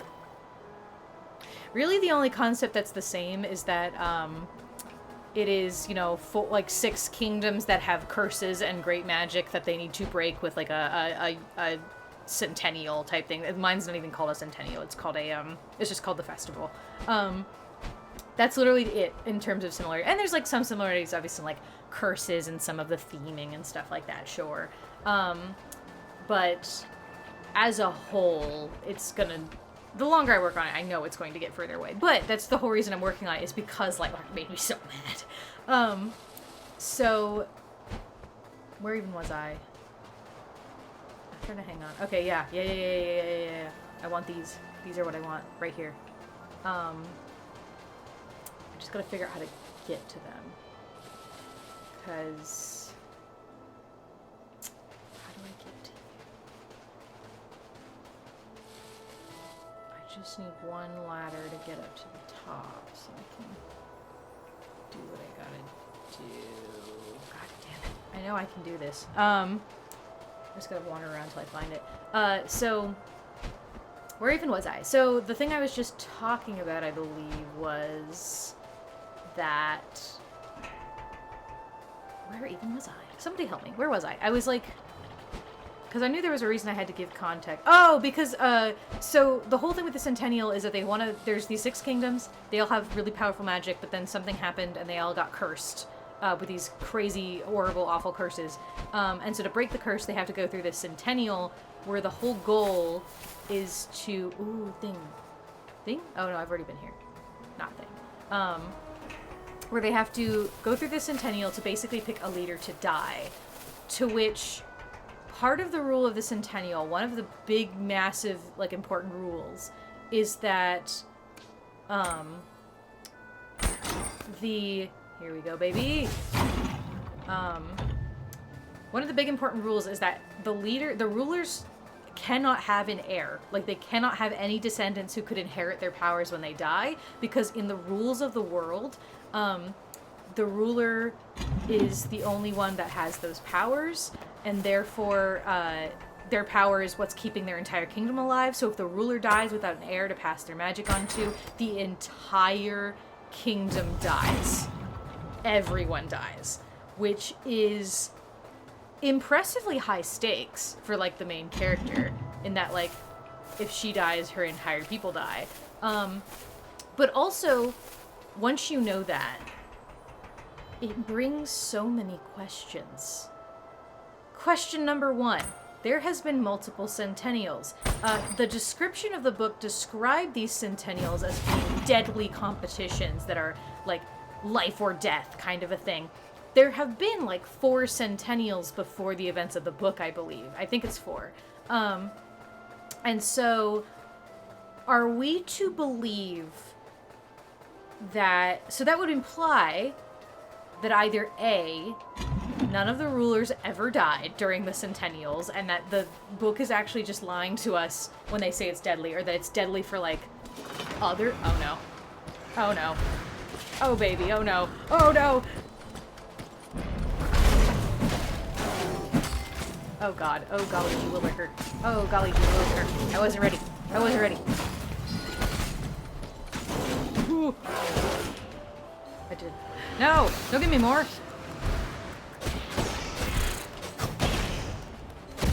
Why did I do that? I knew that thing was gonna explode. Why did I do that? I panicked. Help! Stop! It was terrible. It was horrible.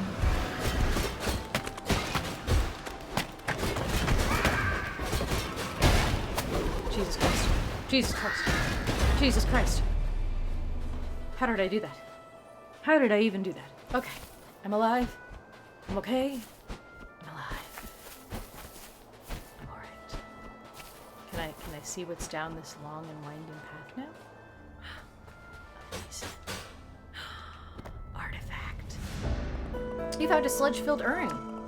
Despite being almost black, the liquid somehow emanates a strange glow. Weird. Secrets. Guys, we're finding secrets. Give. An ornate urn containing some kind of viscous sludge. Even when the bottle is at rest, the sludge writhes as if imbued with some life of its own. Better not ask what it's made from. A moony jar. Okay, what's it? Sneakrit? Wow, I can't believe the sneakrit was so close to my door. Wow, okay. That's fun. Anyway, I saw that over here. Give.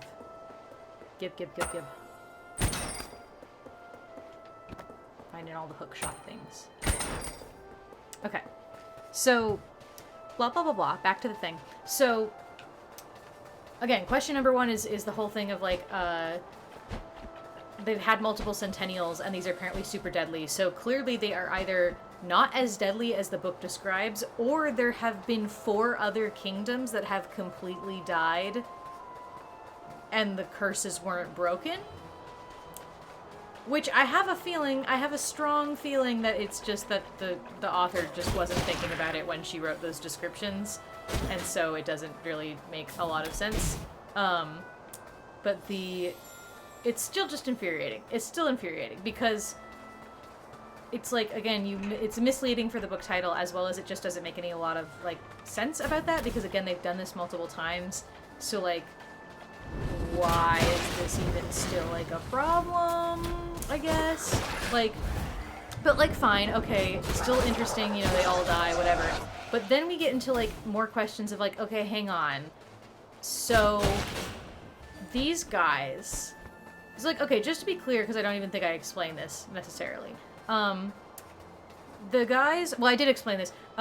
So these people can live for, like, hundreds and hundreds of years. Like, and I say that because 2 of the guys and 2 of the love interests, mind you, which is a whole other thing that needs to be addressed. Listen, I don't like to try to, like, look at someone's writing and claim someone has a kink. I think that's always kind of, like, a bit of a weird thing to do because, like, because, you know, there are some things that are just tropes, you know what I mean? Like, why are you like this? What am I missing? It's like, there's some things that are just, like, they're tropes, right? Like, and that's fine, and that shouldn't be, like, you know, just because someone wrote about something doesn't inherently mean they're into that thing or whatever. But also, tell me why both the love interests are 500 years old. Because they're both 500 years old, and there are only 2 of 3 characters that are canonical characters that are 500 years old. So, I'm like... It's just a bit odd to me that both of them are exactly 500, and it also gets even weirder once you learn something about, like, one of the love interests, and, like, stuff that's, I will get to, I think, later, but I'm getting sidetracked. So, like, there's a lot of that, but, like, so they're 500 years old, but we go back to the Centennial and we think about that. So there's been multiple Centennials, meaning that they are the lead rulers of their kingdoms, meaning they have to be the ones who participate in the Centennial.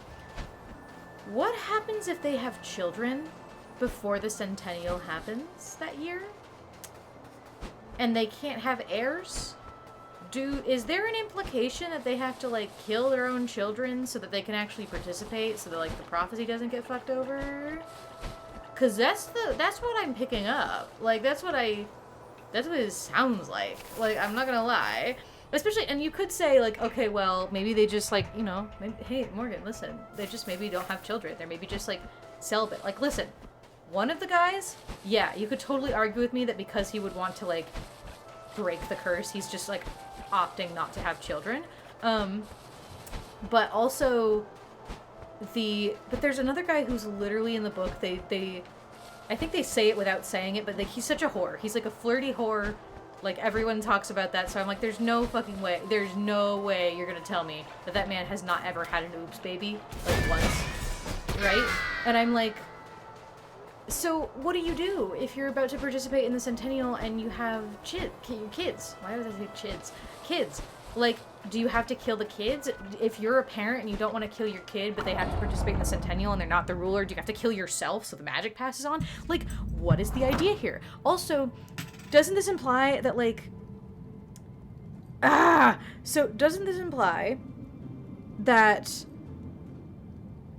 Like, if Main Girl's mom hadn't died years before, that she would be, like, that her mom would have had to die, like, anyway, because if she didn't die, then, like, her daughter couldn't participate or she'd have to kill her own daughter, which would have been very interesting. Like, honest to God, I kind of wish that that maybe was actually thought about as being a plot twist. Like, you find out that she didn't die because of, like, an accident or because she was killed, but, like, instead because she...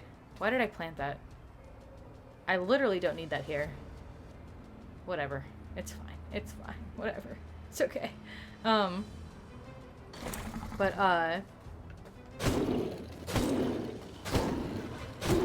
what do you mean the green door right before you enter the final boss? Oh god, go away from me. I don't want to fight things right now. I'm trying to look for secrets. Why?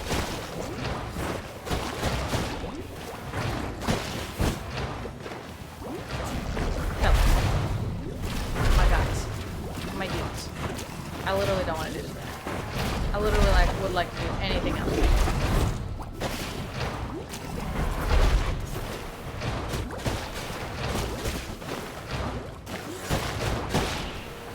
Rant about a silly little book with some silly little things.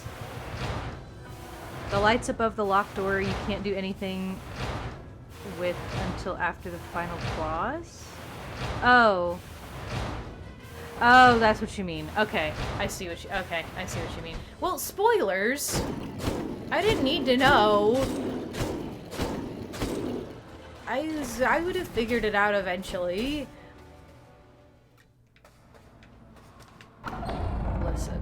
Listen, it's fine. It's fine. I was gonna figure it out later. I was just... I asked rhetorically. I asked in the way of just like, man, frustration. I can't solve puzzle. No, it's fine. It's fine. I'll forget anyway. Anyway, so let me go get another upgrade while I'm here. Anyway, so like, there's that whole problem.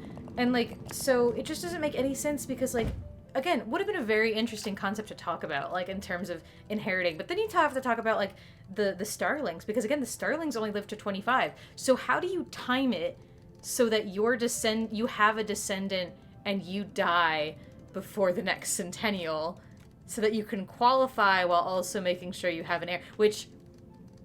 The book explains why that was actually never a problem that they had to think about, but again, it's in the last 10 pages of the book, so these are questions that you carry with you for every other page until you get to that whole reveal. So, God, it infuriates me. So, let me go back to the pirate place, actually, because I know there's some stuff I can do over there with this. But, nope, not here.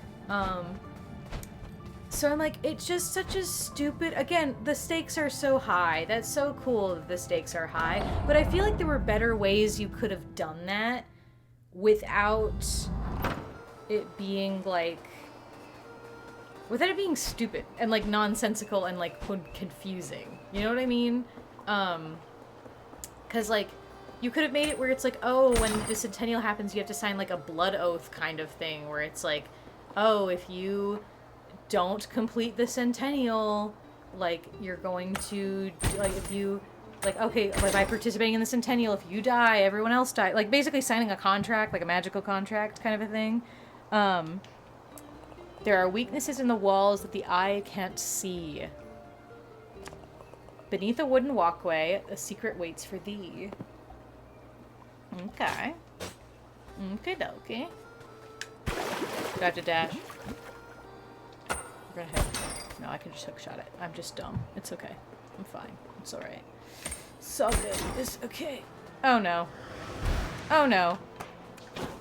Buddy. Can we talk about this? Hey buddy. Can we talk about this?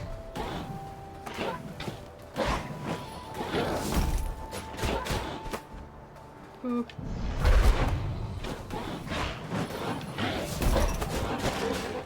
Okay. Oh. Why more? No! No!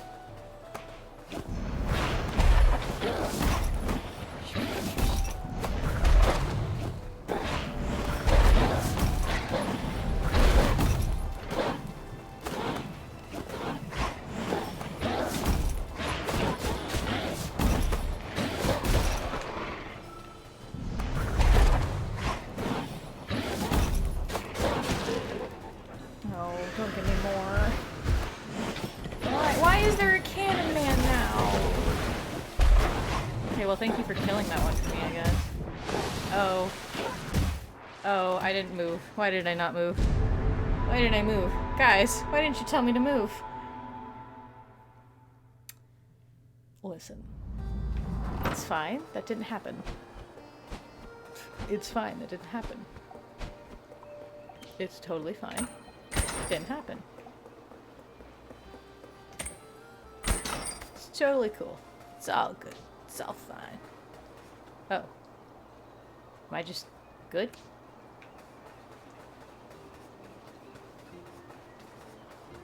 Did I just cheat the system?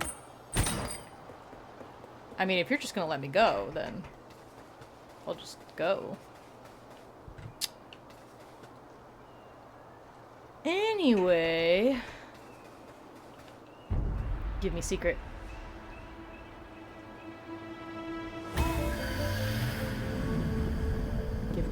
Give. The ancient shrine offers you a shard from a vitality crystal. You now have 2 shards. 2 more will raise your vitality. Thank you, thank you, thank you. Thank you so much. Glad I didn't have to do that fight again. I think the game was just listening to me. It was like, man, really gotta give Morgan a break.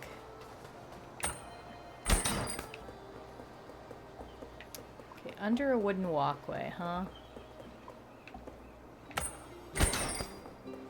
There are weaknesses in the walls under a wooden walkway.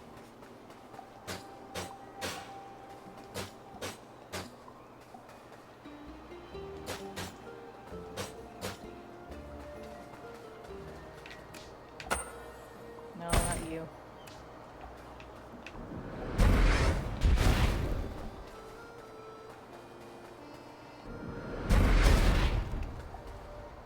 No.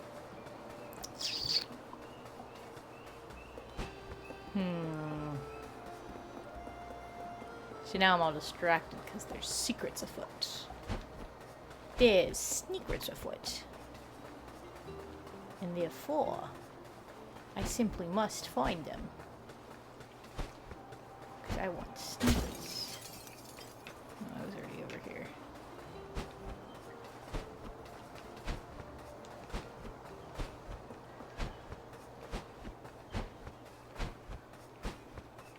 My voice is getting tired, which is sad because I want to rant more about Lightlark.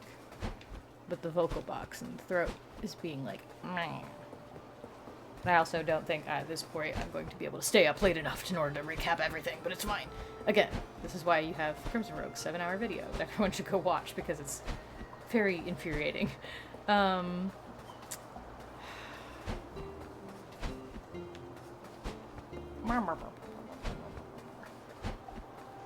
I think I can see though. Hang on. Because there's this over here. No! Why? Is it always you? Why are there so many of you?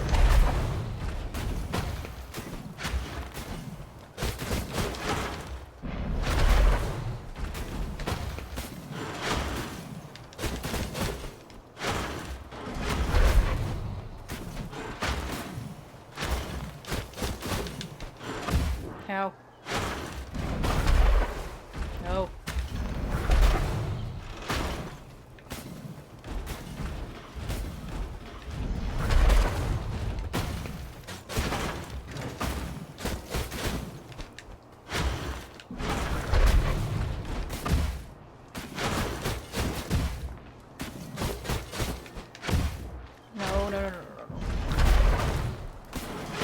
Come on.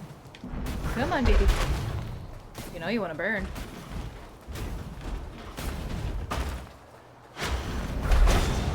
There we go. Fuck. I know, I'm trying my best, Toshi. You found an ink-covered teddy bear. This would be very cute if it wasn't so disgusting.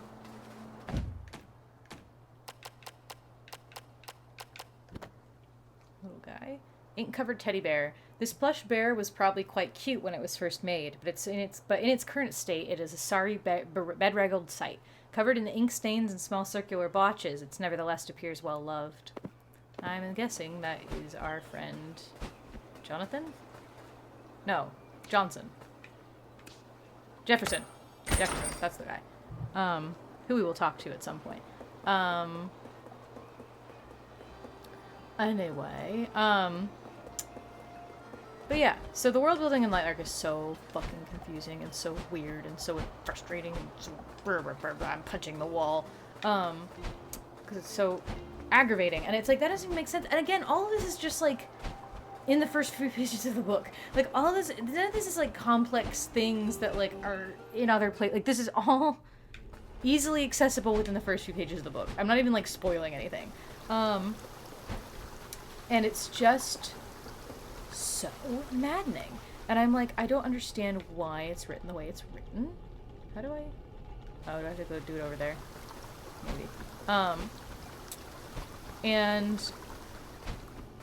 God. And then there's like all this stuff, like, I know, like, okay, to give you an example of stuff they do where they will establish things and then like, like the author will establish things and then like completely forget about them. It, like... The beginning, well, I shouldn't say completely forget, but like only use them when they're like, oh, I see. And I can't heal. Joy. Hang on. I'll go see if I can find a flower somewhere. Or at least go in and out of a door. But the, because I do want my full hook shot. I'd very much like a full hook shot. I'm gonna go talk to Jefferson. See if he has any tips and tricks for me. Greetings, fellow biped. My name is Jefferson, a humble bartender and seafood enthusiast, at your service. Could these human hands prepare you a delicious meal today? Great. One delicious meal coming right up. I do so love preparing food with my multi-digital mammal hands.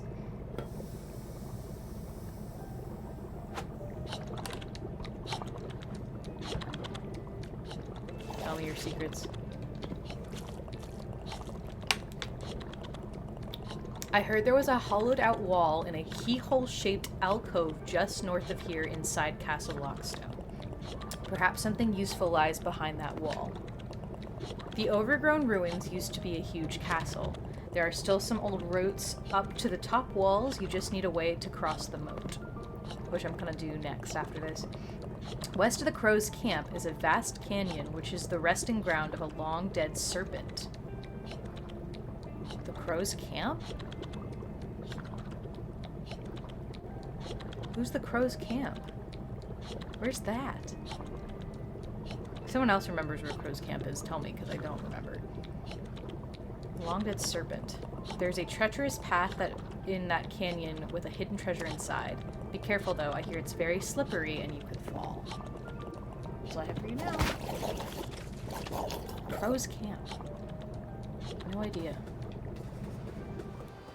But it did heal me like I thought though. So. Because I'm about to go have the fight of my life. Again.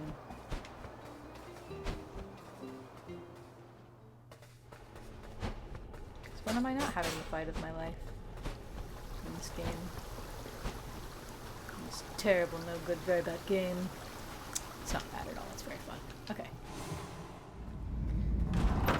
Alright, oh, you're gonna hook shot away from me. Yep.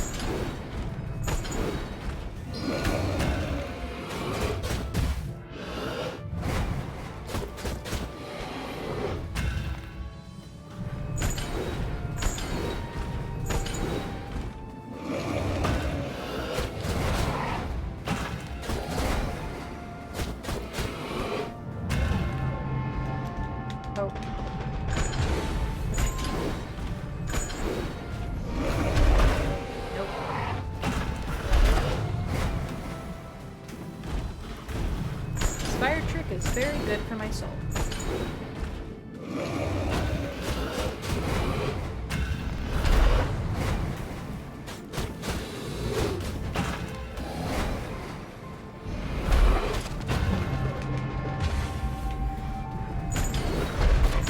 I was gonna say, I don't have to destroy the ox, do I? I think I just have to, like, struggle. Shit! Fuck. I hate this platform.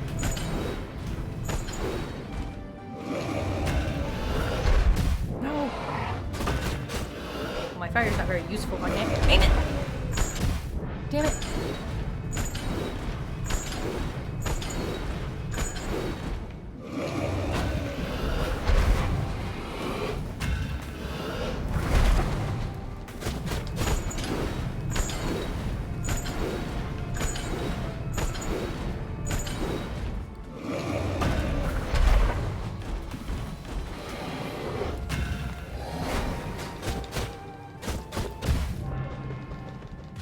Well, okay, I can do this. I can do it. I can do it. I can do it. I can do it. Just watch. Check this shit out.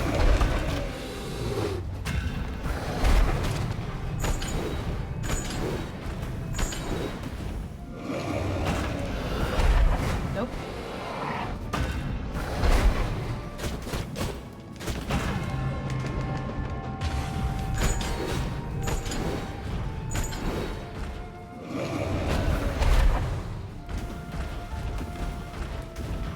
Come on. Come on. You can do it.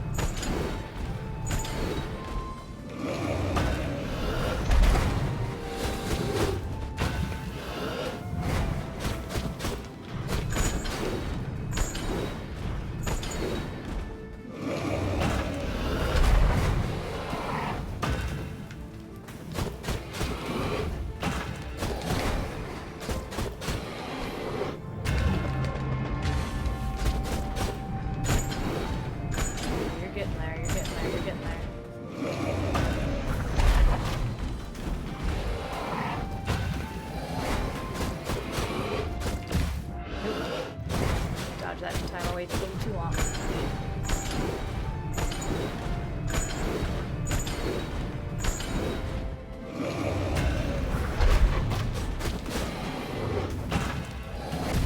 Nope.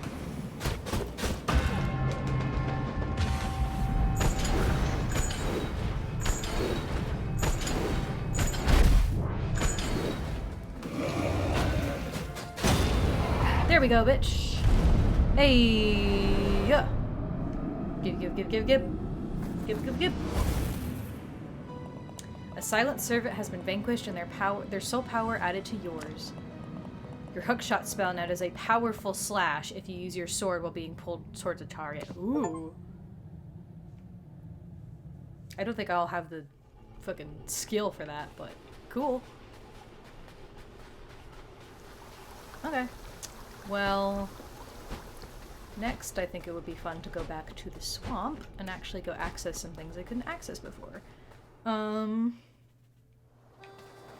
Scratch. Anyway, lightlark sucks. Now I'm just focused. I want secrets. I want sneakrets.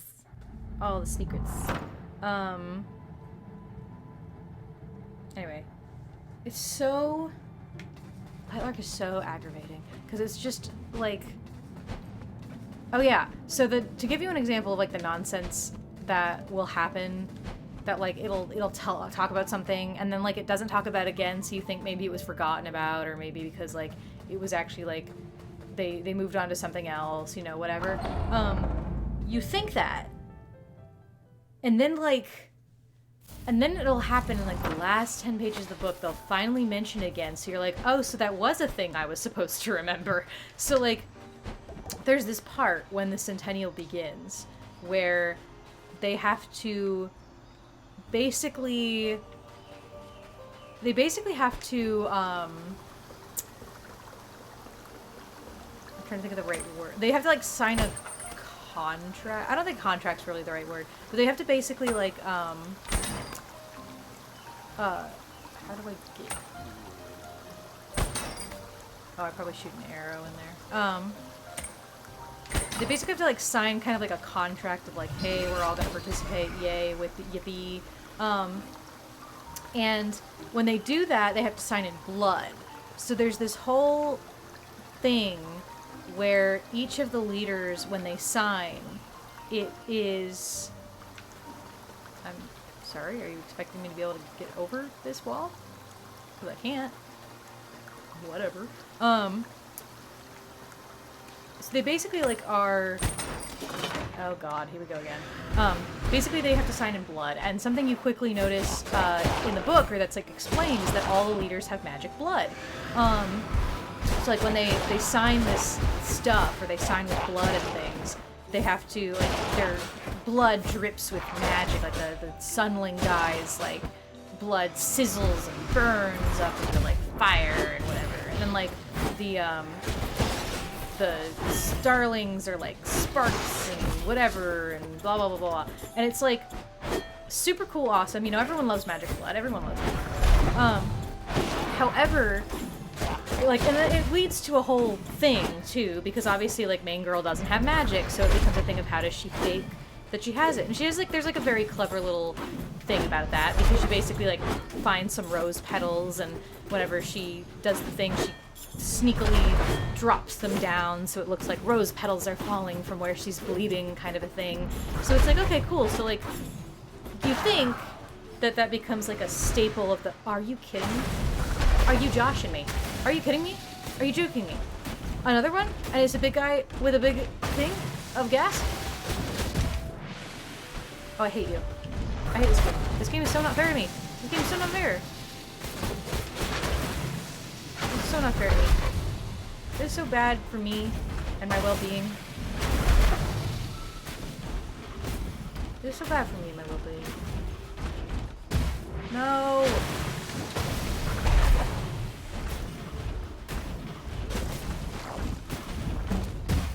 God damn you. Fucking damn it. Bitch. Fuck. I gotta go all the way back. Fuck. Anyway. So. The stuff and things. I have to do all that again? Are you joshing me? Are you joshing me? Are you joshing me? I will cry. I will scream and cry. Anyway, so... Blah, blah, blah, blah, blah, blah, blah. So she doesn't have the magic blood. And so, like, she does it, but then there's, like, multiple situations where she gets hurt. Like, you know, because it's a fantasy book about death-defying stuff, of course she's gonna get hurt. And, like, she does get hurt and to where she would bleed. And so... You're like, oh, okay, so, like, but wait a second, wouldn't somebody notice that was with her that she has magic blood? Like, right? Because, like, that's a thing. And, like, the guy she with surely would notice that she's not, like, bleeding rose petals or something, right? And, like, by the end of the book, you find out that, like, both the guys, both the love interests that see her bleed, like, they already knew, like, before that she didn't have magic. Like, before that ever even happened. So, like, it doesn't actually matter if she hid it from them or not, but there isn't even any, like, suspense for the audience of, like, there isn't even any suspense left for the audience in, like, oh no, did they see? Is that a what wooden path? Where?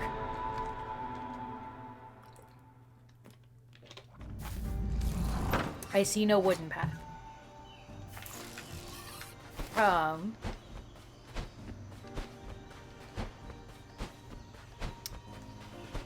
Anyway, I don't know what I was even saying. So she... Fucking, I hate this. Why do we have to... Why are you making me do this over and over again? There's no reason for this.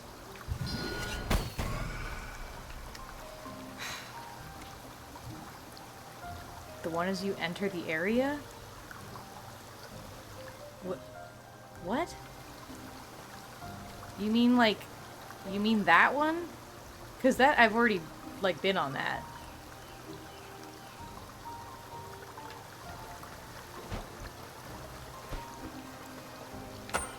No, that just takes me to the second level. It's nothing fancy. I haven't been able to do anything with that, really. It's just a platform. To break? I don't know. Oh, I don't know. I'll look at it in a minute. I don't care right now. I just want to beat this fucking shit.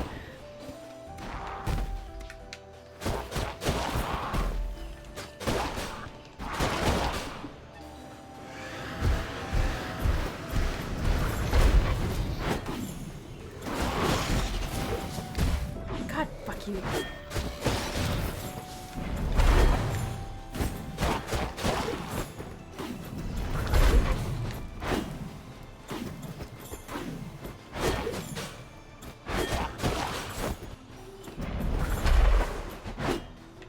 I also don't know if that would classify as wooden path. That's more of like wooden platform, but I don't know what the game's standards of wooden path is.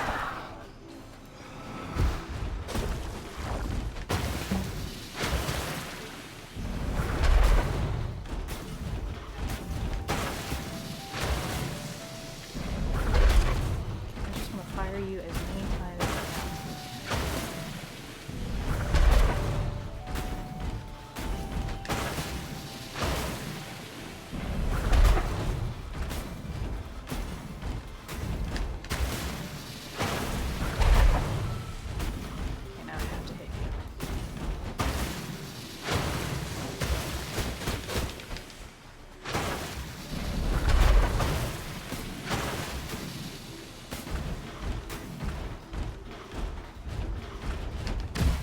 No, I moved fast enough. Don't lie to me.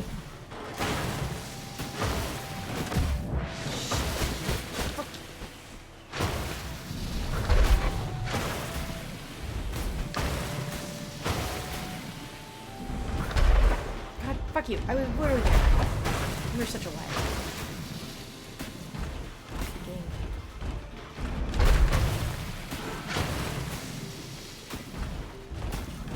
Nope.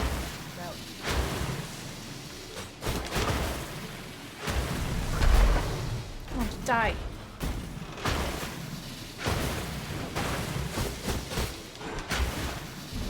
There's no way you're not dead yet. Are you kidding me? You're covered in cracks. Oh, that's right. Fuck you. God, fuck. Shit, fuck. Curses. I don't have patience. I don't have the patience. I don't have the patience. Shut up.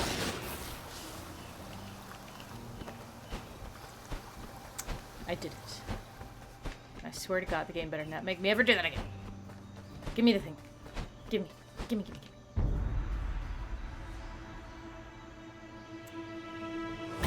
Ba, ba, ba, ba. The ancient shrine offers you a shard from a magic crystal. You now have 3 shards. 1 more will raise your magic capacity. Fantastic. Thank you. I'm gonna die. Go over here? Or is that just random area? I'm going to assume that's random area, isn't it? Yeah, that's all like random area.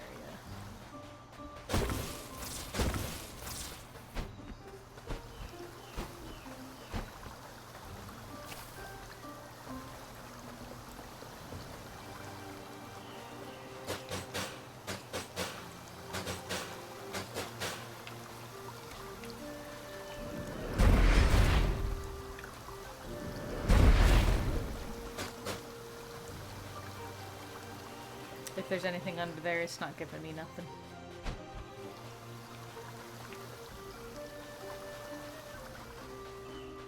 Though I'm mad because I see that over there, but I can't like do anything with it.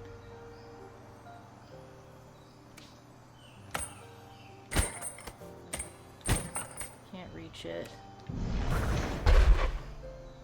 Can't do nothing with it.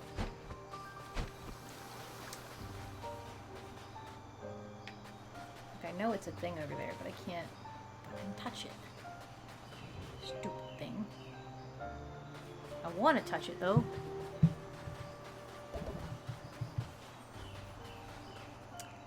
Is there a drain zone? I don't fucking know. If there is, it has not told me. I thought defeating the Frog King might drain it. Because, like, I was like, surely, because I killed him now I can just, like, unflood the swamp. And it's done nothing like that. It hasn't even told me, like, oh, you should go talk to so-and-so to go fix things. Like, it's none of that. So I have no fucking clue. I want that, though.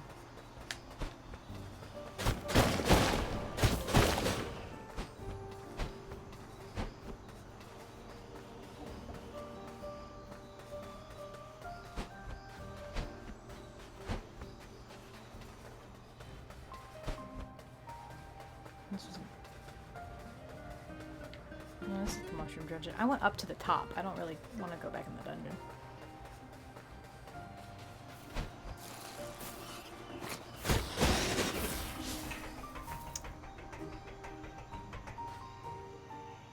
Okay, I can hook you over there.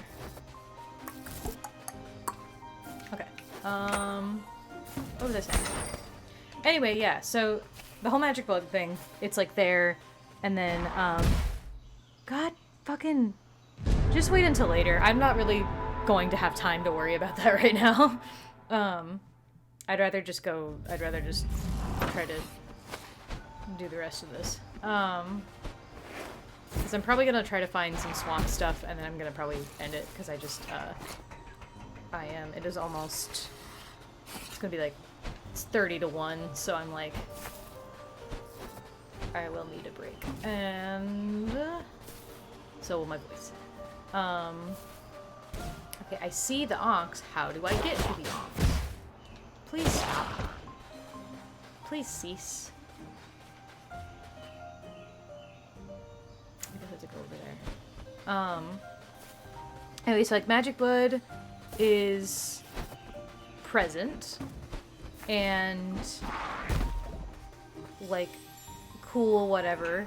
But then it's not really like mentioned any other time she bleeds. It's like not even left for stakes of like, oh no, did he see that? Literally, it's not ever left like that, and then you find out it doesn't even matter because it's like they already knew long before she ever bled in front of them. Both for different reasons, whatever. You found malformed seed. Doesn't look like a normal seed. It appears quite rotten. Any stuff? Fascinating. Malformed seed. With nowhere to go and left unreaped, the souls upon this island linger until they're drawn to nearby life. Whatever soul lashed onto the seed has twisted and corrupted it into an aberration. If it grew now, it's doubtful any good would come of it. Fascinating. So like the blood thing's like kind of left as this sort of ambiguous, like it just kind of like left to where you're just like, oh, okay, I guess maybe it wasn't important, or maybe like or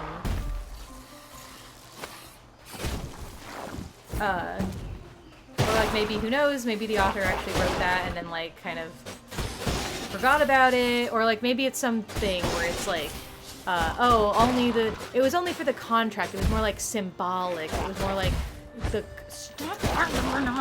I'm monologuing. Leave me alone. It's like, okay, maybe it's some kind of like sort of more metaphorical than literal, or it's like just in the case of this comic where it actually like matters to even. I just walked right into that. This is why I'm like, I can't go on for much longer because I'm becoming so distracted. But my focus is not. I don't even know if there's anything else really here. If there is, I'm not remembering. I guess I could go back and talk. I could go back and talk to the guy, because I think that one of his prompts should be gone, so I can see if he has any other ones for me. Other ones, the ones I've heard. Death. So like, you think that the blood thing is just kind of like an, okay, so like, not a big deal, we can kind of forget about it. No, you can't. Because apparently,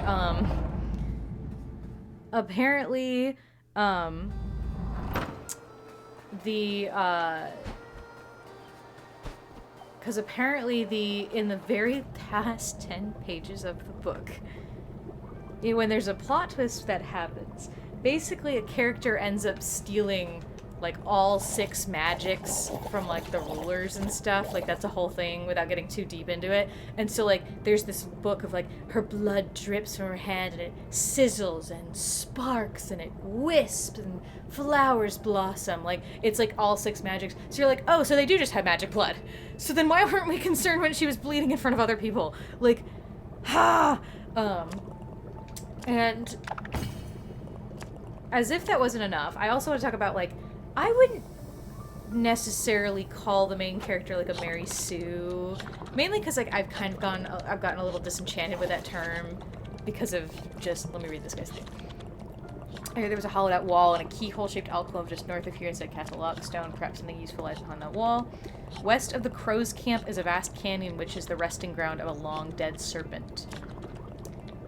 There is a treacherous path in that canyon with a hidden treasure inside. Be careful, though. I hear it's very slippery and you could fall. The secret can be found at the very place you entered these forgotten lands. Have you ever returned there with a new ability you've gained? That's all I have for you now. Like, you mean the first area? Like the first area? Or do you just mean, like, the way I came in, as in, like, the first area, in which case I have been there, I just haven't probably found everything because it's so confusing to navigate. What was I just hearing? What ghost is trying to kill me right now? Anyway, I'm gonna see. Let me go back to the first area. Because I've been back there before, but there was never really anything of note. I just kind of wandered back. Into the Lost Cemetery or whatever. Because there usually wasn't anything really interesting.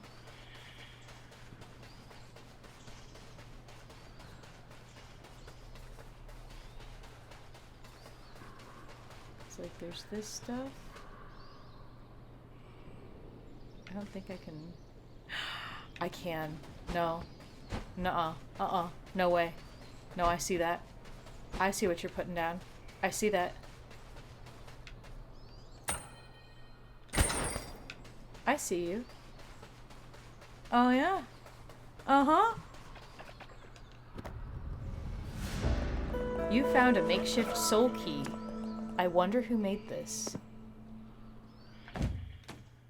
Oh, shit, baby. Makeshift soul key. Interesting. Jefferson, you've done it again. This appears to be a very rudimentary version of the Death's Door technology used by the Reapers. It could have been used to open a rift between 2 locations, but the passage